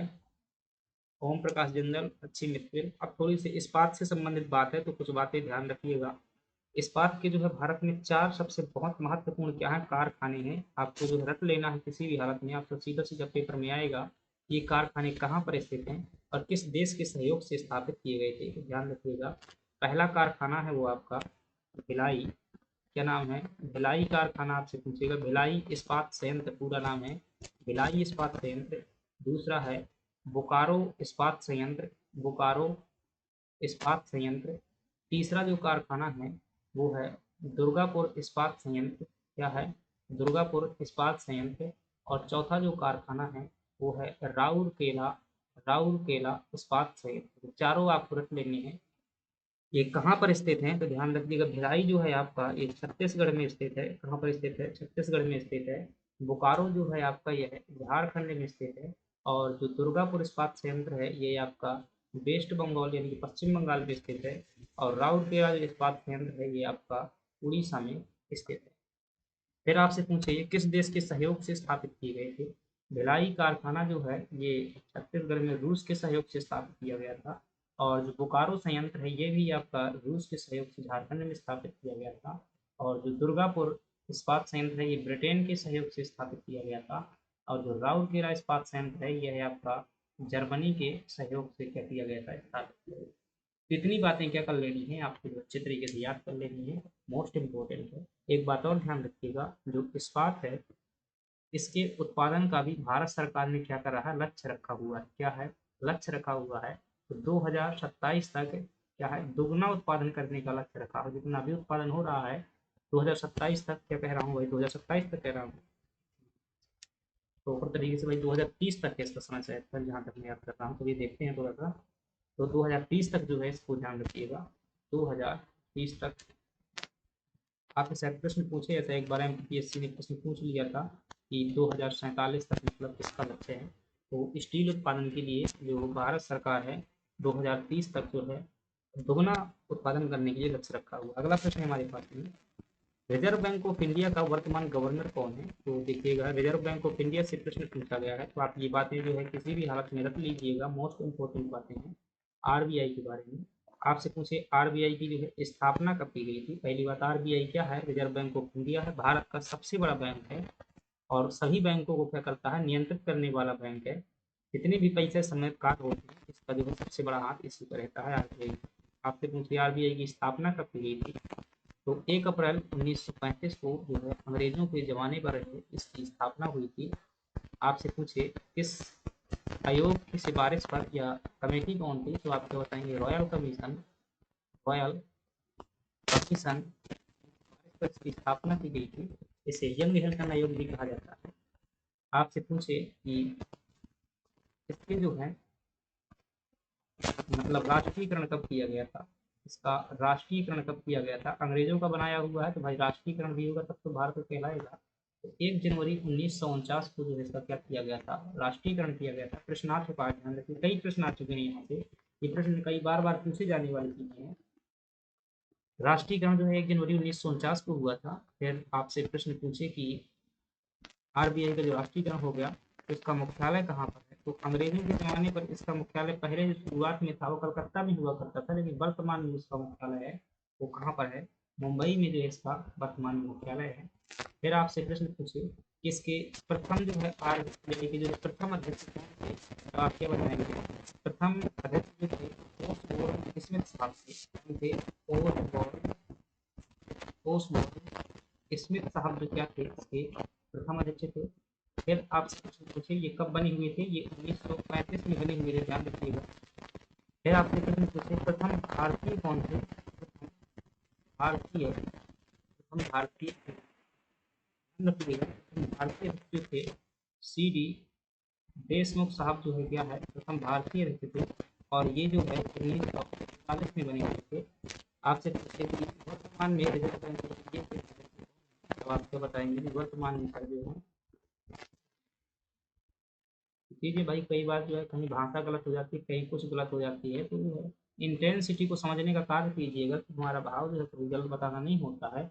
और चूंकि आप जानते हैं कि हजारों फैक्ट दिमाग में रखने होते हैं बताने के टाइम पर भी समझाने के टाइम पर भी, तो कभी कभी हो सकता है भाई मानव गलती जो कर सकता है, ऐसा नहीं है कि 100% श्योर हो, हालांकि ऐसा कोई चांस बहुत कम रहता है, लेकिन फिर भी अगर गलती हो जाती है तो उसे नकारात्मक वे में लेने की बजाय जो है आप सुझाव के रूप में जो है उसका रिप्लाई कर सकते हैं कि ये नहीं ये भी हो सकता है।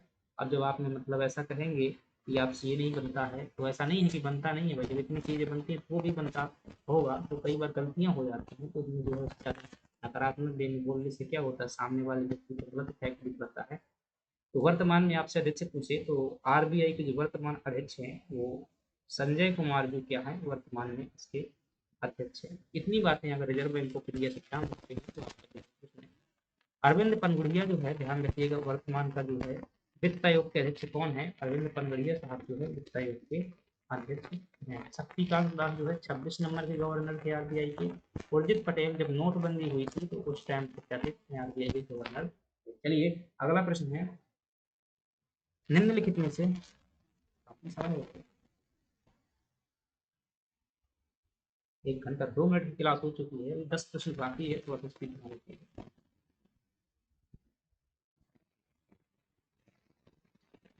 निम्नलिखित में से कौन सा ई प्रोक्योरमेंट पोर्टल नहीं है, तो देखिएगा ई प्रोक्योरमेंट का मतलब क्या होता है, एक है यानी कि ऑनलाइन ऑनलाइन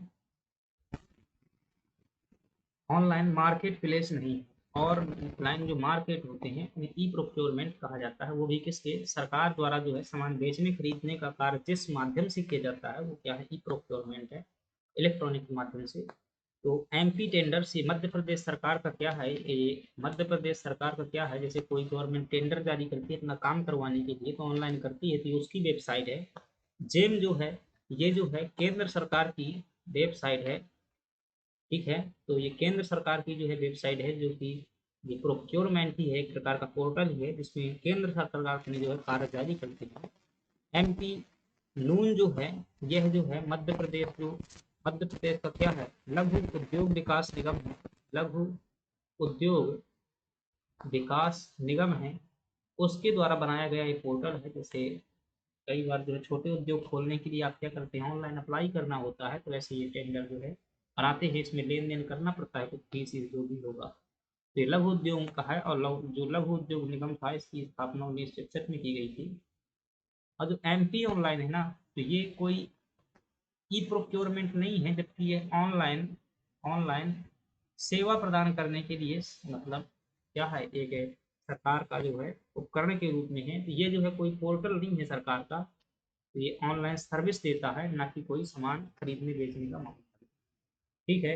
एमपी ऑनलाइन की जो स्थापना है ये वर्ष 2006 में की गई थी, और इसे जो टाटा कंसल्टेंसी सर्विस है उसकी एक यह है, और मध्य प्रदेश सरकार की जो इलेक्ट्रॉनिक कंपनी है वो दोनों साझे में चलाती है, ये बात। चलिए अगले प्रश्न की बात करते हैं। निम्नलिखित में से कौन सा इंटरनेट कनेक्शन का प्रकार है जो टेलीफोन लाइनों का उपयोग करता है? वही इंटरनेट कनेक्शन के जो है कई प्रकार होते हैं। आपको जो क्या करना है, इंटरनेट से कुछ को जोड़ना है तो आपके पास में तरीका है कि आप जो है वायर का प्रयोग कर सकते हैं, यानी कि डोरी केबल का प्रयोग कर सकते हैं, केबल का प्रयोग कर सकते हैं। आप जो है मतलब वायरलेस माध्यमों का भी प्रयोग कर सकते हैं, तो कई से जो आप साधन जो है वायरलेस भी आने लगेंगे। तो ऐसे जो है पहले टेलीफोन लाइनों का उपयोग करता था। कौन करता था? आपने जो घर में एसटीडी देखी होगी, एसटीडी, उसमें जो है क्या है, एक एसटीडी इस प्रकार से होती है, और इसमें इस प्रकार से बटनें लगी होती हैं, तो एसटीडी होती है, और इससे एक जो है टेलीफोन लाइन लगी होती है। इस प्रकार से टेलीफोन लाइन वो बाहर जाकर कनेक्ट होती है सर्वर से कनेक्ट करने के लिए। तो ये जो टेलीफोन लाइन है ना, यही वाली टेलीफोन लाइन है। तो कहता है निम्नलिखित में से कौन सा इंटरनेट कनेक्शन का प्रकार है टेलीफोन लाइनों का प्रयोग करता है? तो केबल की बात करेंगे तो जो आप टीवी देखते हैं, जो टीवी होती है, टेलीविजन होती है, टीवी का पूरा नाम टेलीविजन, और जे एल बैड ने इसका जो है आविष्कार किया था। तो टीवी में जो है केबल इंटरनेट का प्रयोग किया जाता है। केबल का मतलब ये केबल नहीं, ओनली नहीं है। केबल का मतलब है एक जो है तार युक्त संचार से, फाइबर ऑप्टिक से, यह जो है बहुत तेज जहाँ संचार की आवश्यकता होती है, तेज संचार की आवश्यकता होती है, वहाँ पर प्रयोग किया जाता है। और सैटेलाइट जो है ये कैसा है, इसमें जो है तार नहीं होता है, ध्यान रखिएगा। क्या होता है, इसमें तार नहीं होता है। इसमें ऑप्टिकल फाइबर आपने देखा होगा तो इस प्रकार की एक ट्यूब होती है, इस प्रकार की जो है एक ट्यूब होती है, और इस ट्यूब के माध्यम से डाटा जो है फ्लो होता है, इसमें कोई तार नहीं होता है। और सैटेलाइट जो होता है ये कैसा है, वायरलेस है, वायरलेस है, वायरलेस संचार का माध्यम है। आपने कभी ना कभी ये इमरजेंसी सर्विस में जो है क्या उपयोग किया जाता है। आपने देखा होगा कि कभी जैसे कोई प्रधानमंत्री आता है, कभी राष्ट्रपति जी आते हैं, कभी राज्यपाल आते हैं, कभी मुख्यमंत्री आते हैं, तो जो पुलिस के पास में जो वॉकी टॉकी होता है उसमें हेलो हेलो बोलते रहते हैं, it's order, it's order, order, order allow, ये सब जो बोलते हैं ना, तो वॉकी टॉकी होता है और सैटेलाइट कनेक्शन से जो है जुड़ा होता है। क्यों? क्योंकि इमरजेंसी संचार में हो सकता है कि जो प्राइवेट नेटवर्क है वह हैक हो जाए या फिर बाधित हो जाए, तो फिर राष्ट्रपति जैसे जो महत्वपूर्ण व्यक्ति हैं उनकी सुरक्षा बहुत जरूरी है, तो वहाँ सैटेलाइट फोन को उपयोग किया जाता है। तो प्रश्न ये पूछता है किसमें टेलीफोन लाइनों का प्रयोग किया जाता है, तो भाई देखिएगा इसमें तार का प्रयोग तो होता ही नहीं है, ऑप्टिक फाइबर में तो ये तो गया। सैटेलाइट में भी जो है ये वायरलेस संचार है, ये भी दोनों गए। अब केबल जो होता है टीवी भी चलता है, तो डीएसएल जो है यही सही हो जाएगा। डीएसएल सर्विस जो है यह है टेलीफोन लाइनों का उपयोग करती है।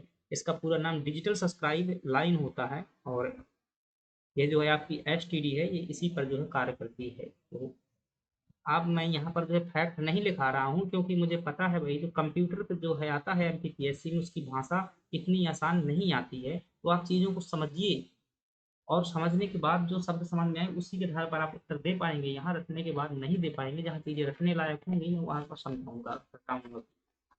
ठीक है। तो टेलीफोन लाइन का मतलब क्या है, इस केबल से है, और कह रहा है वो कौन सा प्रकार है टेलीफोन लाइन का प्रयोग करता है, तो ये दोनों तो करते ही नहीं टेलीफोन लाइन का प्रयोग। केवल ये करती है, केवल जो है, लेकिन यह जो टीवी के लिए होता है इसका पूरा नाम जो केबल मॉडेम होता है, केबल मॉडेम सेवा। तो केबल मॉडेम सेवा टीवी में प्रयुक्त होती है, डीएसएल आपका सही है। चलिए अगले प्रश्न की बात करते हैं। ई कॉमर्स का निम्नलिखित में से कौन सा लाभ है? देखिएगा, ई कॉमर्स का कहता है कौन सा लाभ है। ई कॉमर्स से क्या होता है, कॉमर्स का मतलब क्या होता है, ये सबसे लिखा हुआ कॉमर्स, इसका मतलब होता है व्यापार, क्या होता है, व्यापार। और ई का मतलब होता है इलेक्ट्रॉनिक, क्या होता है, ई का मतलब क्या होता है, इलेक्ट्रॉनिक, यानी कि इंटरनेट आधारित। जब व्यापार हम क्या करें, इंटरनेट आधारित करें, क्या मतलब है, इंटरनेट पर बैठ करके व्यापार करें, जी नहीं। जैसे आपको सामान बेचना है, क्या बेचना है, उदाहरण के लिए आप एक दुकानदार हैं, आप जो है शॉपिंग की दुकान है, आप कपड़ा बेचना चाहते हैं, क्या बेचना चाहते हैं, कपड़ा। तो आप अपने क्या बनाई, ऑनलाइन अपनी क्या बनाई, वेबसाइट बनाई, ऑनलाइन अपनी वेबसाइट बनाई, और वेबसाइट में अपने कपड़ों की फोटो अपलोड कर दी। उसके नीचे जो है आपने प्राइस रख दिया कि भाई 200 रुपये का बेच रहा है, जिसको लेना है आप यहाँ पर क्लिक कीजिए और अपना ऑर्डर कीजिए, आपको जो है घर में हम क्या है भेज देंगे। तो व्यापार क्या होगा, वेबसाइट के माध्यम से हो गया, यानी ऑनलाइन माध्यम से हो गया। इसी को क्या कहा जाता है, ई कॉमर्स कहा जाता है। ठीक है, इसी को क्या कहते हैं, ई कॉमर्स जो है इसी को कहा जाता है। अब आपसे प्रश्न पूछ रहा है कौन सा लाभ है, क्या लाभ है भाई ई कॉमर्स का, क्या लाभ है, लाभ पूछिए आपसे तो पहला लाभ तो यही है कि भाई 24/7 होता है। मतलब 24 का मतलब 24 घंटे आप कभी भी खरीद सकते हैं, चाहे सो कर जगह चाहे रात के, आप कभी भी ले सकते हैं, ऑर्डर कीजिए ना आपका ऑर्डर आ जाएगा। सात का मतलब होता है 24/7, मतलब कि 24 घंटे और सातों दिन सप्ताह की जो है सेवा उपलब्ध रहती है। यह जो है कहीं भी मतलब सार्वजनिक होती है, सार्वभौमिक सेवा है। सार्वभौमिक, आप चाहे आपके पास में इंटरनेट उपलब्ध हो, चाहे तो समुद्र में मंगा लीजिए तो वहां भी पहुंच जाएगा, पैसा लगेगा उस हिसाब से जो है आपका चार्ज लगता है। यह जो होती है क्या है, मतलब थोड़ा सस्ता होता है। दुकानदार हो सकता है कि आपको ठग ले, लेकिन इसमें क्या है सीधा सा ऑनलाइन प्राइस लिख जाता है कि 200 रुपया है, आपको लेना हो ले लीजिए, अन्यथा नहीं ले सकते। आप इसमें क्या देख सकते हैं, रिव्यू भी देख सकते हैं कि मतलब कमेंट में जाकर कि भाई कैसा सामान रहता है, ये सभी क्या फायदे हैं। कहता है कौन सा लाभ है, ये समझ लीजिए कौन सा फायदा हो सकता है ई कॉमर्स से, फिर उस हिसाब से लगाइएगा। इसमें जो क्या हो सकती है, आपके समय की बचत हो सकती है, समय नहीं लगेगा, आपने ऑर्डर कर दिया, आपको लेने नहीं जाना पड़ेगा। तो जो है आपने ऑर्डर कर दिया, अपना काम कर रहे हैं, आपके घर में आ जाएगा, तो समय की बचत होती है। ये भी जो है लाभ है, मेंस में यही लाभ लिख दीजिएगा।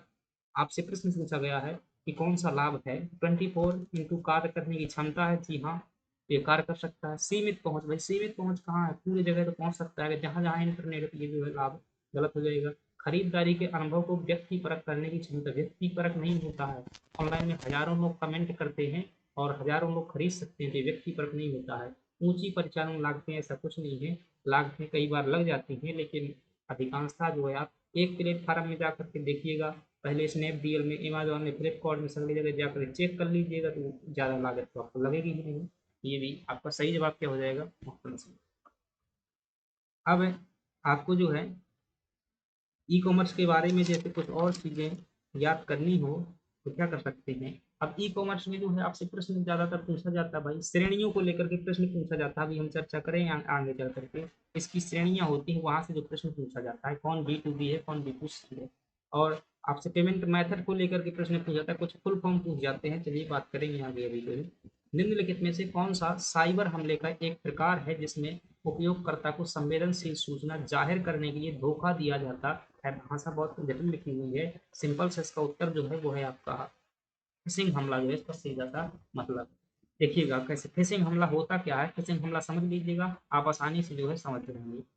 फिशिंग हमला देखेंगे तो ये क्या होता है कि आप जैसे फिश मतलब क्या होती है, मछली होती है, सिंपल भाषा में समझिए। फिश का मतलब क्या होता है, मछली। मछली को पहले लालच दिया जाता है, मतलब उसे खिलाने के लिए केंचुआ लगाते हैं, जो पकड़ने का तरीका होता है, जो डोर होती है उसमें पकड़ने के लिए क्या लगाते हैं, खाने के लिए लगाते हैं, मछली खाने के लिए आती है और कांटे में फंस जाती है। तो इसी प्रकार से है, इसी प्रकार से जब आपको लालच दिखाया जाए ऑनलाइन माध्यम से, क्या हो, पहले लालच हो और जो आगे चल करके आपके साथ में धोखा हो जाए, वो क्या है आपका फिशिंग हमला कहलाता है। जैसे जैसे आपको एक पोर्टल में सामने आता है, एक मैसेज लिख करके आता है टेक्स्ट मैसेज के माध्यम से कि आप जो है क्या हो चुके हैं, एमपीपीएससी के लिए क्वालिफाइड हो चुके हैं। बस आप इस वेबसाइट पर क्लिक कीजिए, अपनी नाम जानकारी भरिए और फिर क्या करिए, आप अपना रिजल्ट डाउनलोड कीजिए। अब जब आप ये चीज़ें नाम जानकारी भर देते हैं, फिर आपसे पूछता है कि भाई 200 रुपये क्या है लगेंगे आपको ये जो है खोलने के लिए। फिर आप 200 रुपये पेमेंट करते हैं, यहाँ पर रिजल्ट भी नहीं खुलता है।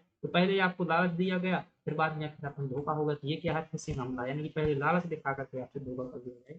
तो ऐसा ही है, यही देख कहता है कि निम्नलिखित में से कौन सा साइबर हमले का एक प्रकार है जिसमें उपयोगकर्ता, उपयोगकर्ता यानी कि यूजर यानी कि आप को संवेदनशील सूचना। अब ये संवेदनशील सूचना तो है आपकी जन्म तिथि यहाँ पर मांग लेगा, यहाँ पर जो है आपकी उम्र पता चल जाएगी। अब मान लीजिए यहाँ से उम्र पता चल गई कि आप जो है कितने की एक लड़की हैं, मेल भी पता चल जाएगा, मेल फीमेल कौन से, आप लड़की हैं मान लो कि कितनी की 21 वर्ष की लड़की हैं, तो मतलब सीधा सा है कि आप जो है कि युवावस्था में है, और ठीक है युवावस्था में है। अब ये व्यक्ति क्या कर सकता है भाई, अब उदाहरण के लिए मान लीजिए यहाँ पर फोटो अपलोड करने का भी ऑप्शन है कि फोटो भी अपलोड करना है, तो ये सब संवेदनशील सूचना तो है। बाद में ये व्यक्ति क्या करेगा, आपसे स्टॉकिंग करेगा, यानी कि डराएगा आपको, फिर क्या है कुछ ब्लैकमेल कर सकता है कि मैंने इतनी जानकारी आपकी ले रखी है, ये वायरल करूंगा, वो करूंगा। तो यही क्या होती है, संवेदनशील सूचना होती है, इसे जाहिर करने के लिए धोखा दिया जाता है, तो फिशिंग हमला ही है। DOS क्या होता है, डिनायल ऑफ सर्विस बोलते हैं। जैसे कि आप किसी वेबसाइट पर जाते हैं, कहाँ पर जाते हैं, किसी वेबसाइट पर जाते हैं, तो कई बार देखा होगा कि इतने सारे एड आ जाते हैं इस वेबसाइट पर कि आप जो है जो वास्तविक में सर्च करना चाहते हैं वो देख ही नहीं पाते एड के मारे। तो जो है ये एड होते हैं, बहुत ज़्यादा एड आना ही क्या है, डिनायल ऑफ सर्विस कहलाता, अटैक कहते हैं इसे, डिनायल ऑफ सर्विस अटैक। ठीक है। एक और बहुत से अपराध होते हैं साइबर क्षेत्र में। एक आइडेंटिटी थेफ्ट होता है। क्या होता है? आइडेंटिटी थेफ्ट, शॉर्ट में बोल देते हैं। ये क्या होती है? थेफ्ट का मतलब क्या होता है? जो थेफ्ट होती है ऑनलाइन दुनिया में उसे क्या कहते हैं? चोरी करना। और इसमें जो है आपके जो संवेदनशील डाटा है वो चुराया जाता है, पासवर्ड चुराए जाते हैं, और जो है आपकी और जानकारी चुराई जाती है। ठीक है, ये आइडेंटिटी थेफ्ट हो जाती है। एक शब्द आता है इंटरनेट की दुनिया में, जो है साइबर अपराध की दुनिया में, फ्लैम क्या होता है? फ्लैम। तो जैसे आपको कमेंट बॉक्स में कोई क्या कर रहा है, अपशब्द लिख रहा है यानी गाली दे रहा है, तो वो क्या होते हैं? फ्लैम बोलते हैं इंटरनेट की दुनिया में। ठीक है। एक शब्द जो आता है पोर्नोग्राफी, साइबर पोर्नोग्राफी। तो पोर्नोग्राफी क्या है कि जब किसी महिला को जो क्या किया जाता है कि मतलब अश्लील कंटेंट भेजने का हम कार्य करते हैं, अश्लील कंटेंट भेजते हैं, और फिर बाद में जब क्या हो जाता है, तो अश्लील कंटेंट भेजना ये क्या है? साइबर पोर्नोग्राफी कहलाती है। ठीक है। तो ये भी एक प्रकार क्या है? अपराध है। और भी बात करें यहाँ पर बहुत सारे होते हैं। एक शब्द होता है स्पैम। क्या होता है? स्पैम। तो जो ईमेल में गलत प्रकार के मेल आते हैं, जो फालतू कंपनियां मेल भेजती रहती हैं, अवांछनीय मेल होते हैं, उन्हें क्या कहा जाता है? स्पैम कहा जाता है। और एक शब्द जो होता है आपका भाई स्टॉकिंग, कई बार पूछ लेता है कि साइबर स्टॉकिंग क्या होती है? अपराध की मतलब इंटरनेट की दुनिया में साइबर स्टॉकिंग, ये सभी के सभी क्या है? साइबर अपराध है। स्टॉकिंग का मतलब होता है डराना। डराना, अभी डराया कैसा जाता है कि किसी भी तरीके से आपकी जो संवेदनशील जानकारी ले ली जाती है, गुप्त बातें, खासतौर से ये तब होता है, आप जो है देखेंगे, जानिए भाई, जानना आपके लिए जरूरी है, तो मुझे बताने में कोई वो नहीं है, मैं जो चीज़ें बताऊंगा, ये इंटरनेट की दुनिया है आजकल, हर किसी के व्यक्ति में जो है, हर व्यक्ति जो क्या कर रहा है, इसका उपयोग कर रहा है, तो आपको ये जानना चाहिए। अब जैसे मान लीजिए आपने क्या किया कि कहीं पर जो है अपना वीडियो अपलोड करते हैं ऑनलाइन तरीके से, और आपको लगता है कि मैं जो ये प्राइवेट तरीके से वीडियो अपलोड किए हुए हूँ, और जो पर्सनल हो, आपका निजता का अधिकार आपके पास में है, तो वह निजता जो है आपकी भंग हो जाती है। कई बार वो वीडियो जो है गलत हाथों में पहुंच जाता है। तो ऐसी स्थिति में जब व्यक्ति क्या करता है, आपसे जो है स्टॉकिंग यानी कि डराता है, वो आपको ब्लैकमेल करता है कि मेरे पास ये कंटेंट है। एक दूसरा तरीका भी जो है, कई बार जो है हमें भी जो है इसमें जो ऐसे मैसेज वगैरह आए हुए बताता हूँ। इसमें जो है जो युवा उम्र के लड़के होते हैं, लड़कियां होती हैं, उनके साथ में शुरुआत में बात की जाती है, और बात करने के बाद में जो है उनकी रिकॉर्डिंग कर ली जाती है, या फिर सामने वाला व्यक्ति भी जो है कुछ इमोशनल बातें करता है और आपसे भी वो बातें करवा लेता है, वो बातें रिकॉर्ड हो जाती हैं, और फिर बाद में जो है आपके पास में जो पैसों की मांग की जाती है, 5,000 दीजिए, 10,000 दीजिएगा। अभी हाल का एक ऐसा केस है कि जो है 60-70 वर्ष की उम्र का एक बूढ़ा जो है उसमें फंस गए, दादाजी फंस गए। वो नौकरी में थे, एक इज्जतदार नौकरी में थे, लेकिन वो ऐसी बात करने में चक्कर में फंस गए। अब वो बात करते रहे, जो लड़की थी तो वो ने जो है कई बार उनसे 50-50 हज़ार रुपए की मांग की। अंततः उस व्यक्ति ने क्या कर लिया, आत्महत्या कर लिया, और नोट में लिख दिया कि मैं इस चक्कर में फंसा हुआ था। बाद में उसकी जांच हुई तो पता चला। तो सावधान रहिए, सतर्क रहिएगा, साइबर दुनिया है, इंटरनेट की दुनिया है, याद रखिएगा। अगले प्रश्न की बात करते हैं, साइबर सुरक्षा में फायरवॉल का क्या काम होता है? तो फायरवॉल आप जानते हैं, ये जो है इंटरनेट को सुरक्षित करने का एक तरीका है। जैसे आपका जो इंटरनेट है वह हमेशा सिक्योर रहे, इसके लिए जो है क्या किया जाता है, फायरवॉल का प्रयोग किया जाता है। तो इंटरनेट में जो है साइबर अपराधों से बचने के क्या तरीके हो सकते हैं, यानी कि सुरक्षा के जो है मैं इंटरनेट में कुछ तरीके बता देता हूँ। और ये तरीके आपके लिए ऐसा नहीं है कि मैं कोई सलाह दे रहा हूँ, ये तरीके जो है परीक्षा के लिहाज से बता रहा हूँ कि कौन कौन से तरीके आप अपना सकते हैं, परीक्षा के लिए इम्पोर्टेंट होंगे। पहला तरीका है आपके पास में फायरवॉल।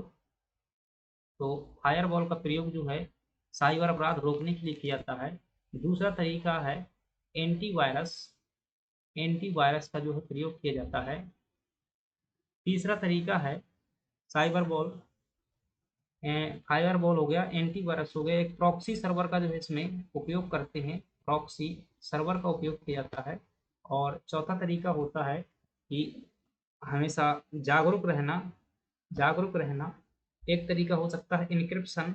इनक्रिप्शन, अपने डाटा को जो है सीधे फॉर्मेट में ना रहिए, इनक्रिप्टेड फॉर्मेट में रखिए। ये 4-5 तरीके हैं, इनका प्रयोग कर सकते हैं, तो ये ध्यान रखिएगा। इसका सही जवाब होगा फायरवॉल। क्या होता है? नेटवर्क को अबाधित पहुंच की अनुमति देना। भाई अनुमति क्यों देगा? जहां पर नहीं पहुंचना चाहिए वहां की अनुमति देगा क्या? अनुमति नहीं देता है, ये रोकता है। जैसे फायरवॉल आपके सिस्टम में जब लागू हो जाता है, तो जब भी व्यक्ति आपकी वेबसाइट में लॉगिन करता है या आपसे बात करने का प्रयास करता है, तो उससे कुछ पासवर्ड या लॉगिन आईडी पूछी जाती है, तभी वो जो है उस इंटरनेट में प्रवेश कर सकता है। एक नेटवर्क की अनाधिकृत पहुंच को अवरुद्ध करना, यानी कि जिसे अधिकार नहीं है फिर भी वो पहुंच रहा है, तो उस पहुंच को जो है रोकना ही क्या है, इसका कार्य होता है फायरवॉल का। एक नेटवर्क के डेटा का बैकअप करना, ऐसा कुछ नहीं होता। चलिए अगले प्रश्न की बात करते हैं। फ्लिपकार्ट, अलीबाबा और अमेजन किसके उदाहरण है? देखिएगा, जब हम ई कॉमर्स की बात करते थे, किसकी बात कर रहे थे? ई कॉमर्स की बात कर रहे थे। ई कॉमर्स यानी कि जब आप इलेक्ट्रॉनिक माध्यम से व्यापार करते हैं, तो इसी से प्रश्न आया हुआ है। इसकी 3 श्रेणियां हैं। इलेक्ट्रॉनिक माध्यम से व्यापार करने की कितनी श्रेणियां हैं? 4 श्रेणियां हैं, ध्यान रखिए। कितनी श्रेणियां हैं? 4 श्रेणियां हैं। पहली श्रेणी है B2B है, दूसरी है B2C है, फिर है एक है G2B है, और फिर है G2B के बाद में जो अगली श्रेणी है G2C है। G2C है। B2B का मतलब क्या होता है कि जब कोई बिजनेस कंपनी जो है, बिजनेस कंपनी से ही क्या करती है, डील करती है, वो भी ऑनलाइन माध्यम से, बिजनेस टू बिजनेस, यानी कि कंपनी कंपनी बड़ी बड़ी कंपनियां आपस में डील करती है, तो उसे क्या कहा जाता है? Business to business e commerce कहते हैं। बिजनेस टू कंज्यूमर, सी का मतलब क्या है? कंज्यूमर, सॉरी, हाँ कंज्यूमर, यानी कि उपभोक्ता। बिजनेस टू कंज्यूमर यानी कि जब कोई कंपनी जो है कंज्यूमर से क्या करती है, कोई डील करती है, तो क्या होता है? B2C कॉमर्स होता है। और G2B क्या होता है? जब कोई गवर्नमेंट क्या करती है, बिजनेस कंपनी से डील करती है, तो G2B कहते हैं। और G2C जब कोई गवर्नमेंट जो है सिटीजन से, यानी कि नागरिकों से क्या करती है, अपना सामान बेचती है या उनसे कोई समझौता करती है, तो G2C होता है। अब आपसे प्रश्न क्या पूछा जाता है? वर्तमान में जो प्रश्न पूछा जाता है, इनसे कंपनियों को लेकर के पूछा जाता है, कौन सी कंपनी इस कैटेगरी में आती है। जैसे यहाँ पर पूछा गया कि जो फ्लिपकार्ट है, अलीबाबा है, अमेजोन है, किसके उदाहरण है, किस कंपनी के उदाहरण है? तो B2B में जो आपके नाम आते हैं, तो अमेजोन का नाम आता है, अमेजोन का नाम आता है। B2B में अलीबाबा का नाम आता है, अलीबाबा का नाम आता है, अलीबाबा कंपनियों के नाम है।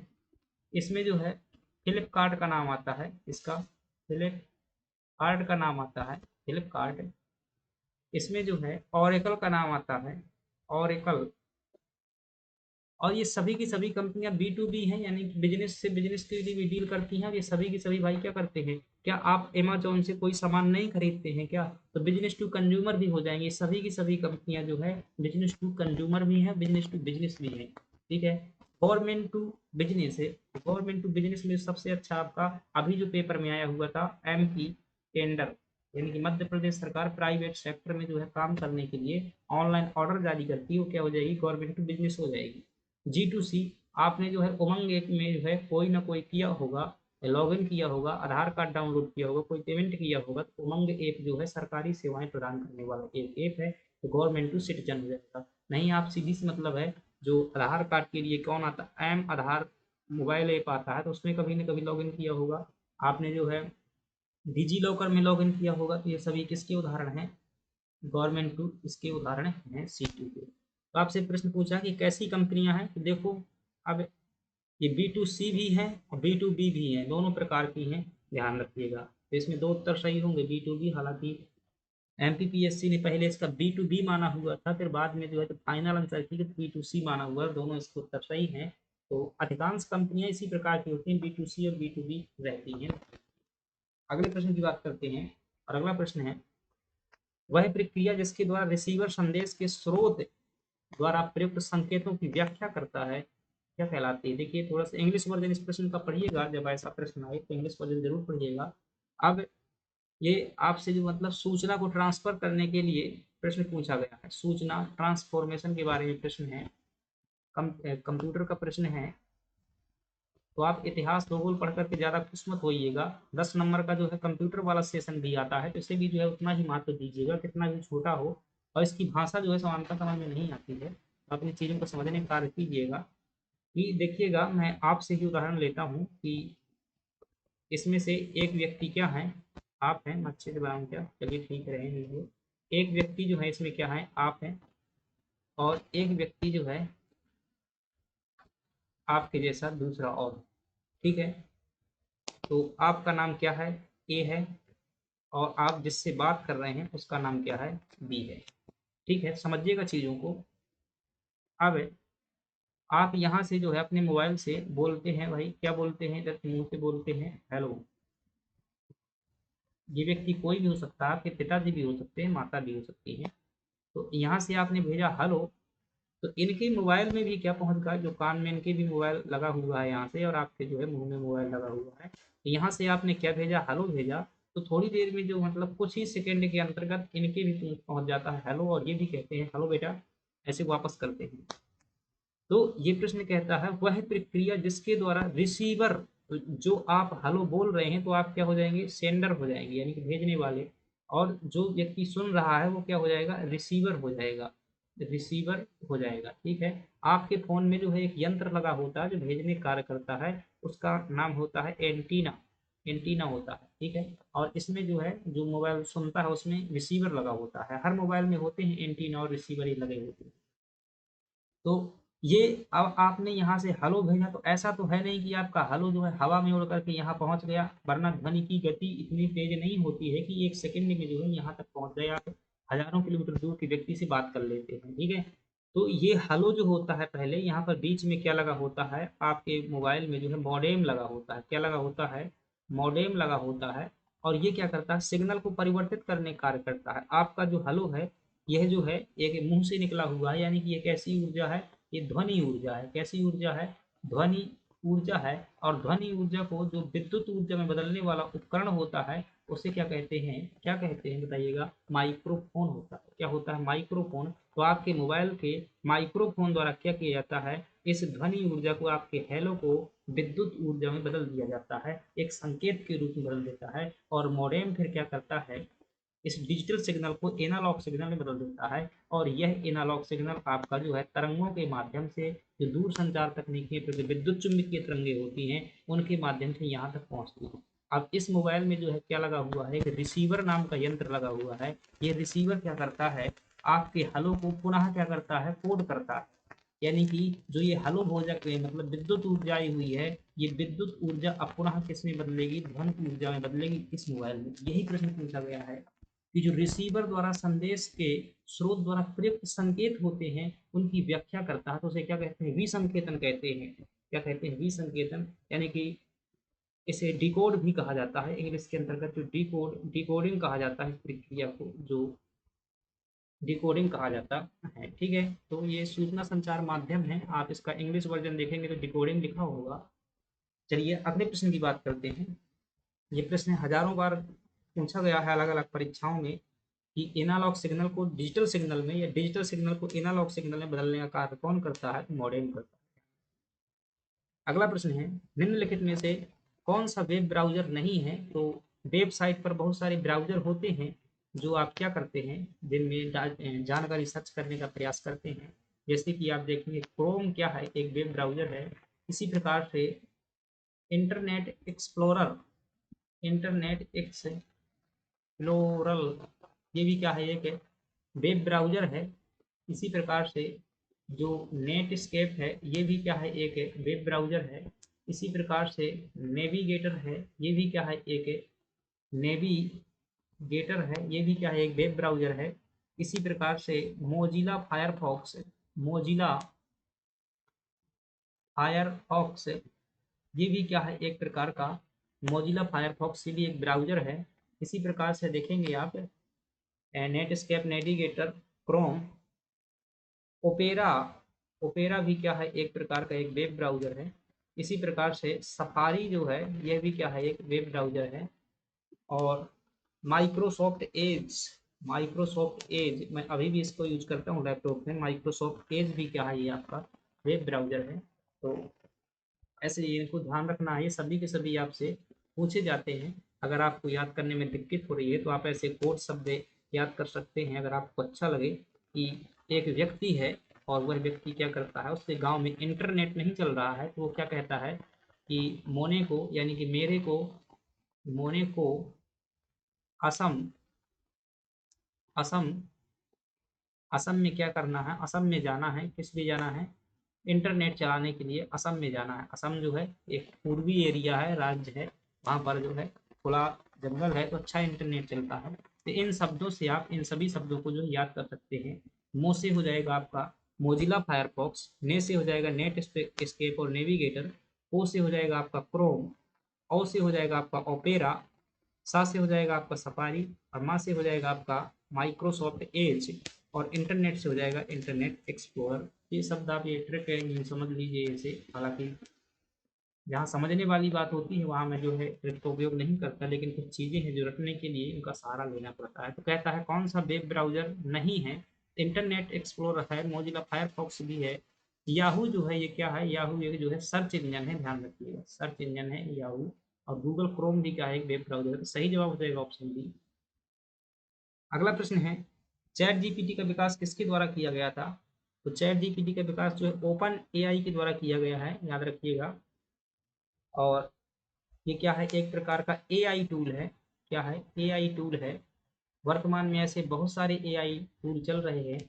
चैट जीपीटी हो गया, आपने गूगल जेमिनाई का नाम सुना होगा, जेमिनी का नाम सुना होगा, गूगल जेमिनी। और इसका विकास जो है गूगल की ही एक कंपनी ने किया हुआ है, गूगल के ही एक कंपनी है, और उसे जो कंपनी का नाम है उसे गूगल डीप माइंड कंपनी कहते हैं, उसने बनाया हुआ है जेमिनाई को। इसी प्रकार से एक है जो है परप्लेक्सिटी, यह भी एक अभी हाल ही प्रचलित एआई टूल है। और इसे जो है अमेरिका द्वारा ही बनाया गया है। भारत के एक वैज्ञानिक हैं, तमिलनाडु के हैं, अरविंद श्रीनिवास द्वारा जो है ये बनाई गई थी, उनकी टीम द्वारा। चैट जीपीटी का कई बार पूरा नाम पूछ लेता है, तो ध्यान रख रहा है जीपीटी का पूरा नाम क्या होता है, जनरेटिव प्री ट्रेनिंग ट्रांसफॉर्म। क्या होता है इसका पूरा नाम, chat generative chat generative chat generative pre trend trend कह सकते हैं, ट्रेनिंग भी कह सकते हैं, प्री ट्रेंड। क्योंकि चैट जीपीटी में पहले से चीज़ें जो है उसको प्रॉपर इंस्ट्रक्शन दे दिए जाते हैं कि आपको इस प्रकार से फॉलो करना है। तो प्री ट्रेंड ट्रांसफॉर्मर, वो जो चीज़ें हैं ट्रांसफ़र करने का कार्य करती हैं, ट्रांसफॉर्मर। ठीक है, chat generative pre trend transformer पूरा नाम होता है। चलिए अगले प्रश्न की बात करते हैं। दूसरी पीढ़ी के कंप्यूटरों में से कौन से इलेक्ट्रॉनिक उपकरण का प्रयोग किया गया था। काफ़ी लोड पड़ता है ये। चलिए प्रश्न देख लेते हैं यार, काफी मतलब जो है 1.5 घंटे तक क्लास चलती, थक जाते हैं हम। देखेंगे 5 पीढ़ियां होती हैं कंप्यूटर की, जो है 5 पीढ़ियां हैं। एक है आपकी प्रथम पीढ़ी, दूसरी पीढ़ी हो जाएगी, तीसरी पीढ़ी हो जाएगी, चौथी पीढ़ी हो जाएगी, 5वीं पीढ़ी हो जाएगी। और इन पीढ़ियों में जो है आपके क्या पूछा गया है, इलेक्ट्रॉनिक उपकरण है। तो आपको सभी पीढ़ियों के ध्यान रखना है कि आपसे पूछे प्रथम पीढ़ी में कौन सा इलेक्ट्रॉनिक का प्रयोग किया जाता था। तो प्रथम पीढ़ी में जो है वैक्यूम ट्यूब का प्रयोग किया जाता था, ध्यान रखिएगा। प्रथम पीढ़ी में वैक्यूम ट्यूब का प्रयोग, दूसरी पीढ़ी में जो है ट्रांजिस्टर का प्रयोग किया गया था, और जो तीसरी पीढ़ी थी उसमें आईसी चिप का प्रयोग किया गया था। और चौथी पीढ़ी में जो है इसमें जो ये आईसी चिप थी इसी को एलएसआई भी कहा जाता है। जो चौथी पीढ़ी में है इसमें वीएलएसआई का प्रयोग किया गया था, और जो 5वीं पीढ़ी है इसमें यूएलएसआई का प्रयोग किया गया था। तो आपसे जो है ये प्रश्न पूछा गया है दूसरी पीढ़ी को लेकर के। दूसरी पीढ़ी में क्या हो जाएगा आपका, ट्रांजिस्टर हो जाएगा। सी ऑप्शन जो है आपका सही है। अब आपसे ये प्रश्न निश्चित रूप से पूछता है आईसी चिप का पूरा नाम क्या होता है। तो इंटीग्रेटेड सर्किट है, आईसी चिप का पूरा नाम होता है। एलएसआई का पूरा नाम क्या होता है, तो लार्ज लार्ज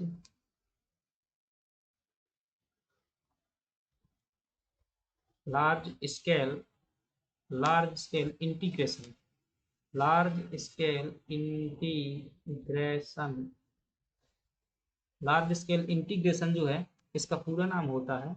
और VLSI का पूरा नाम हो जाएगा वेरी लार्ज स्केल इंटीग्रेशन। तो V का मतलब क्या होता है वेरी, और L का मतलब क्या हो जाएगा अल्ट्रा।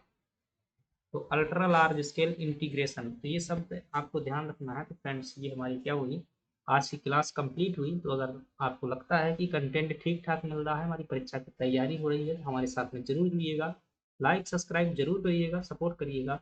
थैंक यू फ्रेंड्स, मिलते हैं अगली क्लास में और बने रखिएगा हमेशा। चलिए धन्यवाद।